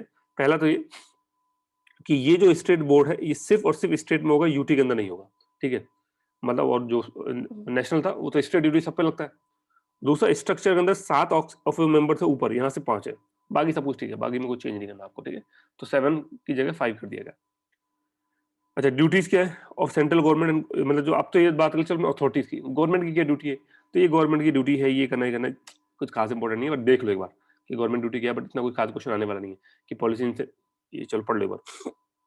Policy initiatives, give direction, undertake measure, notify and protect. अब ये सब जो है, ये सब हमें पता है कि कॉमन सेंस है कि गवर्नमेंट अगर है तो कोई एक्ट बना रही है, एक्ट को इंप्लीमेंट करने का काम ही गवर्नमेंट का है, तो जो मेन फंक्शन होता है फंक्शन तो फॉलो करना ही है। तो ये इन पे मतलब ऐसा कुछ सरदर्दी वाले काम नहीं है कि ये बैठ के हमको रटना बैठना है, इनको रटने की बिल्कुल भी जरूरत नहीं है, ना ये रटने की जरूरत है, ना ये रटने की जरूरत है। पढ़ लो, दिमाग में रख लो, ठीक है। फिर आता है बायोडाइवर्सिटी मैनेजमेंट कमेटी, वही जो लोकल लेवल पे आएगी। तो ये है, every local body shall constitute 3 committee, वहां भी 3 कमेटी बनेगी। कौन कौन सी? एक तो कंजर्वेशन रिगार्डिंग, एक सस्टेनेबल यूज के रिगार्डिंग, एक डॉक्यूमेंटेशन रिगार्डिंग। किसके रिगार्डिंग? ये बायोलॉजिकल डाइवर्सिटी। तो ये थोड़ा सा दिमाग में रखना, ये हो सकता है हमारे काम आ जाए कि बायोडाइवर्सिटी मैनेजमेंट कमेटी के अंदर 3 कमेटी है जो अलग अलग पॉइंट है, कौन कौन से? कंजर्वेशन, सस्टेनेबल यूज और डॉक्यूमेंटेशन। उसके बाद अलग एक पॉइंट और है, दे लीव चार्ज फॉर असेसिंग और collecting any biological resources for commercial purpose. कोई भी जंगल से कुछ लेके जा रहे हो तो इनिशियली उसके ऊपर जो चार्ज है वो लगाने का काम किसका है? बायोलॉजिकल मैनेजमेंट कमेटी का। देन इसकी कॉन्स्टिट्यूशन क्या है कि लोकल बॉडी जो है, म्यूनसिपलिटी या नगर पालिका, वही अपॉइंट करेंगे इसको, किसको? बायोलॉजिकल मैनेजमेंट कमेटी को। चेयरपर्सन कौन होगा? Elected from amongst the member of the committee, have the casting vote in the case of tie, tenure of 6 year. इसके अलावा 6 लोग, मतलब टोटल 7 मेंबर है, 6 तो अलग है और एक चेयरमैन, 7 है। तो इनकेस अगर टाई हो जाता है, मतलब 3 लोगों ने एक साइड वोट किया, 3 लोगों ने एक साइड वोट किया, तो कास्टिंग वोट किसके पास होगा? इसके पास। मतलब अगर मान चलो 6 में से एक गायब हो गया, इन 6 में से एक आया नहीं, 5 ही लोग हैं और एक ही खुद भी है, तो टोटल मिला के 6, इन्होंने वोट कर दिया 3-3, टाई हो गया, तो फिर क्या करेगा? जो कास्टिंग वोट भी होगा वो चेयरमैन एक वोट और डाल देगा। तो इस तरह से हो गया। और एटलीस्ट 1/3 वुमेन होनी चाहिए और एटलीस्ट 18% SC ST होनी चाहिए। बट आप देख रहे हो कि बहुत ही ज्यादा, मतलब ये माइन्यूट सी इन्फॉर्मेशन होगी। आप नेशनल बायोलॉजिकल अथॉरिटी के बाद स्टेट में, स्टेट के अंदर भी लोकल में, लोकल में इतने छोटे छोटे पॉइंट पढ़ रहे हो कि चेयरपर्सन ये होना चाहिए, ये होना चाहिए। तो बट अगर एग्जाम पॉइंट ऑफ व्यू से देखोगे, यूपीएससी के कितने सालों का ट्रेंड देखोगे, प्रीवियस ईयर के क्वेश्चन देखोगे, तो आपको आइडिया लग जाएगा कि इन पॉइंट्स की कुछ खास इंपॉर्टेंट है ही नहीं। ये हम फोकट में इसके ऊपर इतना टाइम खराब कर रहे हैं, इसकी इतनी कुछ खास जरूरत ही नहीं। ऊपर ऊपर से देख लो, अगर क्वेश्चन फ्रेम होता है, मैंने बोला ना बहुत ही रेयर केसेस होता है कि ऐसा कोई क्वेश्चन फ्रेम होता है, इसलिए मैंने लिख भी दिया। अगर ऐसा इंपॉर्टेंट नहीं होता तो शायद मैं अपने नोट्स में इंक्लूड भी नहीं करता। नोट्स में इसलिए लिखा हुआ है सो दैट एक बार हम पढ़ लेंगे, ऑप्शन दिखेगा तो उसको ऑप्शन के हिसाब से एलिमिनेट कर देंगे, लेकिन ज्यादा फोकस नहीं करना है। चलिए आगे चलते हैं। फिर फंडिंग के रिगार्डिंग है कि नेशनल बायोलॉजिकल अथॉरिटी हो गया, स्टेट बायोलॉजिकल अथॉरिटी हो गया या लोकल अथॉरिटी हो गई, फंडिंग वगैरह कैसे आती है तो उसको भी एक बार देख लेते हैं कि नेशनल बायोडाइवर्सिटी अथॉरिटी जो फंड है तो कंस्टिट्यूट ऑल ग्रांट और loans received by from the central government. Central government के थ्रू जो भी अगर पैसा पूरा इसके पास पहुंचता है, ये सेमली ये आ गया तो इसके पास भी इसी तरह से पैसा आएगा। और लोकल अथॉरिटी को क्या है, लोकल अथॉरिटी को प्रोसेस आ जाएगा all the grant and loan by NBA, state biodiversity and state government. तो इसको एनबीए भी दे सकता है, स्टेट बायोडाइवर्सिटी अथॉरिटी भी दे सकता है और स्टेट गवर्नमेंट भी। तो ये है, और इसको कौन देगा, स्टेट वाले को स्टेट गवर्नमेंट भी दे सकता है और नेशनल बायोडाइवर्सिटी अथॉरिटी भी दे सकता है। तो दो इसके पास ऑप्शन है, स्टेट गवर्नमेंट का और नेशनल बायोडाइवर्सिटी अथॉरिटी का। इसके पास कौन सा ऑप्शन है, सेंट्रल गवर्नमेंट। इसके पास कितने ऑप्शन है, सेंट्रल भी हो सकता है, स्टेट भी हो सकता है, हालांकि सेंट्रल इसमें कभी इंटरफेयर करता नहीं है। तो ये स्टेट हो गया, एनबी हो गया और स्टेट बायोडाइवर्सिटी अथॉरिटी हो गया। तो ये छोटे छोटे से 2-3 पॉइंट और इनके बारे में कि फंडिंग कहाँ से इनको मिलती है। पेनल्टी क्या है कि जो भी इसमें पकड़ा जाता है गलत तरीके से बायोलॉजिकल रिसोर्सेज का इस्तेमाल कर रहा है तो उसको पहली बात तो बेल नहीं मिलेगी। सेकंड चीज है 5 साल तक की सजा हो जाएगी और 10 लाख रुपए तक का फाइन होगा। अगर उसने जो डैमेज कॉज किया वो 10 लाख से ज्यादा तक का है तो फाइन जो है वो जितना उसने डैमेज कॉज किया होगा उसके बराबर का होगा। तो इस तरह से नेशनल बायोडाइवर्सिटी एक्ट के अंदर ही कुछ पॉइंट है। मैं दोबारा से याद दिला दूं हमको क्या क्या पॉइंट याद रखने, सारा पढ़ने नहीं बैठना है, बहुत बड़े एक्ट है, इतने पढ़ने बैठोगे कभी याद नहीं होगा। First of all, UN convention on biological diversity कब साइन होता है, रेज जाने का 5 जून 1992 के अंदर। ऑब्जेक्टिव क्या है, ऑब्जेक्टिव हमें पता होते हैं कैसे ऑब्जेक्टिव होते हैं तो ऑब्जेक्टिव याद करने की जरूरत नहीं है, बट हाँ कंजर्वेशन इस तरह से ऑब्जेक्टिव जब भी लिखो तो सिर्फ एक पॉइंट में लिखना, कभी शॉर्ट नोट बनाओ। तो objective conservation, sustainable use, fair and equitable sharing, बस हो गया। तो उसमें आप समझ जाओगे हाँ भाई ये मेन पॉइंट है, तो इनको बोलते बुलेट पॉइंट टाइप से। तो conservation, sustainable use, fair and equitable sharing, बाकी टॉपिक लाइन तो हम खुद बना लेंगे। Then regulation of access of biological diversity, इसमें वही था कि अगर आप लोकल हो, नहीं हकीम वैद हो तो आपको कोई परमिशन की जरूरत नहीं है, लेकिन अगर आप फॉरेन एंटाइटीज हो, एनआरआई वगैरह हो तो आपको परमिशन लेनी पड़ेगी किसी नेशनल बायोलॉजिकल अथॉरिटी से। इसके अलावा अगर आपको इंटेलेक्चुअल प्रॉपर्टी राइट अपने दिखाने किसी भी जगह के ऊपर या किसी भी फॉरेस्ट रिसोर्सेज के ऊपर या बायोलॉजिकल रिसोर्सेज के ऊपर, तो उसके लिए भी आपको एनबीए से जो है परमिशन लेनी पड़ेगी। 3 बोर्ड बनाए गए, नेशनल बायोलॉजिकल अथॉरिटी, स्टेट और लोकल। नेशनल को पूरी तरह से सेंटर जो भी आएगा नेशनल के अंदर उसको पूरी तरह से सेंटर क्या करेगा, अपॉइंट करेगा। स्टेट वाले को स्टेट और लोकल वाले को लोकल। लोकल का मतलब म्यूनसिपैलिटी, नगर पालिका वगैरह। मेंबर कितने, पहले वाले के अंदर चेयरमैन के अलावा 7 और 5 है, दूसरे में कितने हो जाएंगे, चेयरमैन के अलावा 5 और 5। तो एक डिफरेंस तो ये पूरे इंडिया के ऊपर आप लागू होता है। वे जो स्टेट वाला पर्टिकुलर स्टेट के लिए लागू होगा, यूटी के लिए कोई भी स्टेट बोर्ड नहीं होता, यूटी के लिए सेंटर वाला ही काम करता है, ये नेशनल बायोलॉजिकल अथॉरिटी वाला। ठीक है, उसके बाद फंडिंग का मैंने बता दिया आपको कि अगर नेशनल वाले को चाहिए तो उसको सेंटर फंडिंग देगा, स्टेट वाले को चाहिए तो स्टेट वाले को फंडिंग कौन देगा, नेशनल बायोलॉजिकल अथॉरिटी, उसके अलावा स्टेट गवर्नमेंट खुद। और अगर लोकल को चाहिए तो कौन, national biological authority, state biological authority, उसके अलावा लोकल बॉडीज। तो इस तरह से इनके पास फंडिंग पहुंचती है। पेनल्टीज आपके सामने ये कि नॉन अवेलेबल है, 5 साल तक की सजा हो सकती है और 10 लाख तक का फाइन। ये देखिए इस तरह से अगर आप देखिए एक्ट को याद रखिएगा ना, कोई भी एक्ट हो मेन पॉइंट इस तरह से आप याद रखोगे तो याद रखने में भी आसानी आएगी और ज्यादा दिमाग पे बर्डन भी नहीं होगा। आप अगर ये करने बैठ गए ना कि चलो एक पॉइंट मुझे जो लिखा लाइन में कि हाँ भाई क्या लिखा था, स्टेट बायोडाइवर्सिटी में कि conservation and promotion of bio resources, compensation, rehabilitation, तो भाई साहब तुम्हारा कुछ नहीं होने वाला। इस तरह से पढ़ोगे तो कभी तुम्हें जिंदगी में याद नहीं होंगे इतनी सारी चीजें। तो ये चीज तरीका यही है कि हमेशा शॉर्ट नोट्स में बुलेट पॉइंट बना के चीजें याद करी जाए, जो मेन काम के पॉइंट है वो देख ली जाए। हाँ, एक और चीज ये जरूर देख लेना कि नेशनल बायोडाइवर्सिटी अथॉरिटी के फंक्शंस क्या है। तो फंक्शंस में अप्रूवल देने का है, एडवाइस करने का है और गाइडलाइंस फ्रेम करने का है। सेम फंक्शंस किसके पास आएंगे, स्टेट गवर्नमेंट के पास, स्टेट अथॉरिटी के पास। एक पॉइंट और मैं आपको बता देता हूँ इसमें कि जो बायोडाइवर्सिटी मैनेजमेंट कमेटी है जो लोकल लेवल पे थी, ठीक है, इसका फंक्शंस मैंने फंक्शन बताया, फंक्शन शायद मैं तीनों को बताना भूल गया। फंक्शन तो पहले वाले तो आपको बताई थी, नेशनल बायोडाइवर्सिटी अथॉरिटी के, स्टेट के भी सेम होता है, वो अप्रूवल कर देना और गाइडलाइंस वगैरह फ्रेम करना। इसके अलावा कोई बोल रहा था, मैं आपको म्यूट कर देता हूँ, म्यूट करना भूल गया मुझे। इसके अलावा ये लोकल का फंक्शन जरूर देखना कि लोकल जो था ये कौन सा, ये वाला बायोडाइवर्सिटी मैनेजमेंट कमेटी का। इसका फंक्शन क्या है, तो इसका फंक्शन है to prepare the people's biodiversity register. अब ये क्या वाला पीपुल्स बायोडाइवर्सिटी रजिस्टर, इसके अंदर इंफॉर्मेशन होगी जो भी बायोलॉजिकल रिसोर्सेज है उस लोकली अवेलेबल है उनके बारे में। तो ये है पीपुल्स बायोलॉजिकल रजिस्टर। तो ये थोड़ा देना कि अगर ये किसके रिगार्डिंग है तो ये लोकल लोगों का काम होगा, ना तो स्टेट का काम होगा ना ही नेशनल काम होगा। तो डिफरेंट फंक्शन हो गया, ये पॉइंट मैंने स्किप कर दिया था तो ये मैं आपको और बता देता हूँ। ठीक है, चलिए आगे चलते हैं। इसके बाद आते हैं नेक्स्ट एक्ट की तरफ, एनजीटी। ये वाला जो एक्ट है इसमें कुछ खास नहीं है, ठीक है, ये वाला the scheduled tribes and other traditional forest dweller recognition right act 2006। इसमें कुछ खास इंपॉर्टेंट नहीं है, इसको अगर टाइम बचेगा तो बाद में देख लेंगे, पहले मेन एक्ट पाते हैं। The national green tribunal act 2010, ये काफी इंपॉर्टेंट है एनजीटी। तो आर्टिकल 21 जो है कॉन्स्टिट्यूशन को क्या बोलता है, right to a healthy environment. Article 21 right to healthy environment एक हमारा फंडामेंटल राइट है।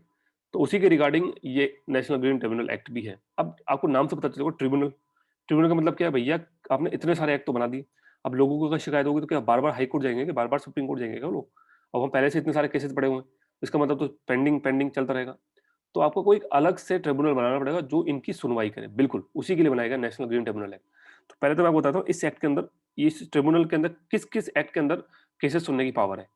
तो water prevention control, the water prevention control cess act, forest conservation act, air prevention control act, environmental protection act, the public liability insurance act और biological diversity act. तो इतने सारे act है जिनके अंदर ये पावर कंटेन करता है। और भी एक्ट है इसके अंदर, कुछ मेन मेन इंपॉर्टेंट एक्ट तो मैंने लिख दी, बहुत सारे एक्ट है जो मैंने लिखे भी नहीं यहाँ पे। तो ये सारे एक्ट के अंदर इसके मतलब मान के चलो ऑलमोस्ट एनवायरमेंट के जुड़े रिगार्डिंग जितने भी एक्ट है सबके अंदर पावर है इस ट्रिब्यूनल के पास केसेस को सुनने की, किसी भी तरह की कोई प्रॉब्लम आती है तो।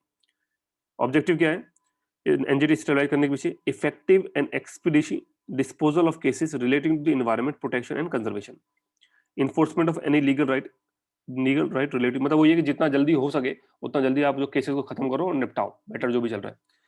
चलिए देखते हैं क्या क्या इंपॉर्टेंट है। जो ट्रिब्यूनल बनेगा उसका चेयरमैन कौन होगा, क्योंकि कोर्ट की तरह काम करने वाला तो उसमें ज्यादातर जज ही होंगे। तो जो चेयरमैन होगा वो होगा chief justice of high court या कोई भी सुप्रीम कोर्ट का जज भी हो सकता है। इसके अलावा 10 से 20 जुडिशियल मेंबर होंगे जो हाई कोर्ट के जज ही होंगे।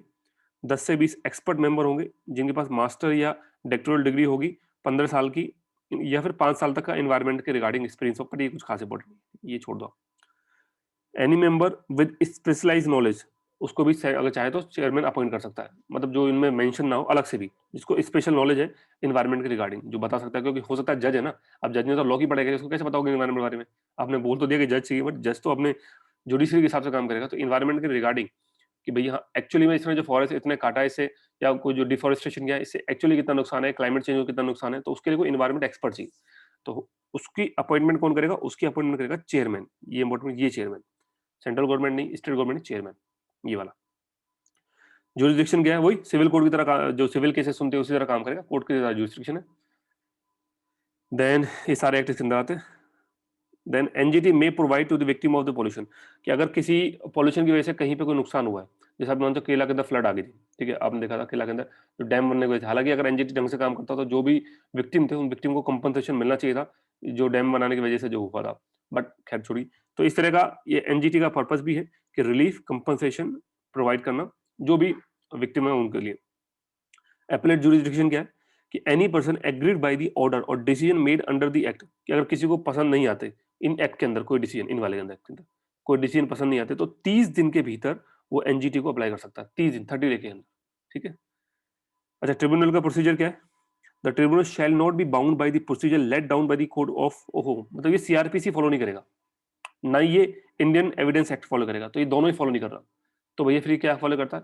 ये principal of natural justice follow करता है। इसका मकसद है कि देखिए, प्रिंसिपल ऑफ नेचुरल जस्टिस जो है एक ब्रॉड डेफिनेशन है कि आपका जो जजमेंट है वो बायस नहीं होना चाहिए, आपको जितने भी लोग हैं सबको सुनना चाहिए, इस तरह से बेस्ड ये जजमेंट होता है। और इतना समझ लो प्रिंसिपल ऑफ नेचुरल जस्टिस का मतलब है कि इनका मकसद है किसी भी तरह से जो प्रोसीजर के चक्कर में ना पड़ना, जो इनको सही लगता है वो अपने हिसाब से फॉलो करते हैं। नेचुरल जस्टिस है ना, अपने हिसाब से, तो जिस तरह से जो हमारे कॉमन सेंस बोलते हैं यार ये चीजें सही है, तो उस हिसाब से ये लोग काम करते हैं। तो काफी important, principle of natural justice को फॉलो करते हैं, ना कि सीआरपीसी को, ना ही इंडियन एविडेंस एक्ट को। It shall have the power to regulate own procedure. हाँ, अगर अपने खुद के प्रोसीजर को बदलना है, दोबारा से आप चाहोगे नहीं मुझे सीआरपीसी फॉलो करना है, तो वो पावर भी एनजीटी के पास है। एनजीटी चाहे तो उसको फॉलो कर सकता है, मतलब कोई ऐसा नहीं कि अलग से आपको एक्ट बना के ऐसा कुछ करना पड़ेगा। ट्रिब्यूनल के पास पावर क्या है? Same power are as vested as a civil, जो सिविल कोर्ट के पास होती है वही पावर है, मेरे को पहले बता दिया ऊपर ही। प्रिंसिपल एंड डिसीजन मेकर्स क्या है? सस्टेनेबल डेवलपमेंट के प्रिंसिपल को फॉलो करता है। प्रिंसिपल ऑफ सस्टेनेबल डेवलपमेंट ये इनका मेन प्रिंसिपल है, जिसके ऊपर पूरा एनजीटी फॉलो, मतलब एनजीटी अपने डिसीजन को चलाता है। दूसरा, इसके जो भी डिसीजन होते हैं मैक्सिमम बाइंडिंग होते हैं। If there is a difference of opinion among the member then chairperson shall hear such appeal and decide. अगर मेंबर्स नहीं समझ पा रहे तो फिर जो चेयरमैन होगा वही डिसाइड करेगा जो फाइनल डिसीजन होगा। चेयरमैन बनाया भी इसीलिए जाता है। अगर आपको एनजीटी के डिसीजन पसंद नहीं आ रहे तो 90 डेज के भीतर आप सुप्रीम कोर्ट में अपील कर सकते हैं। Next, deposit of amount payable for damage of the environment.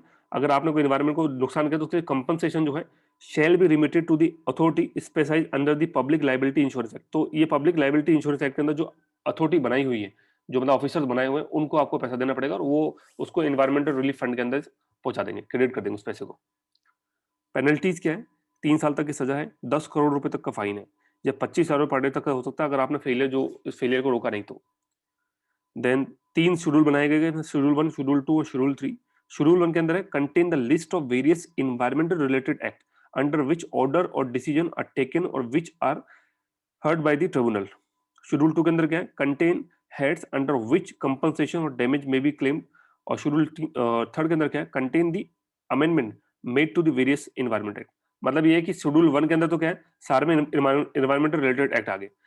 दूसरे के अंदर क्या है? कंपनसेशन डैमेज के रिगार्डिंग आ गए। तीसरे के अंदर क्या है? जहां अमेंडमेंट किए आपने एक्ट के अंदर वो आ गए। तो इस तरह 3 शेड्यूल आ गए।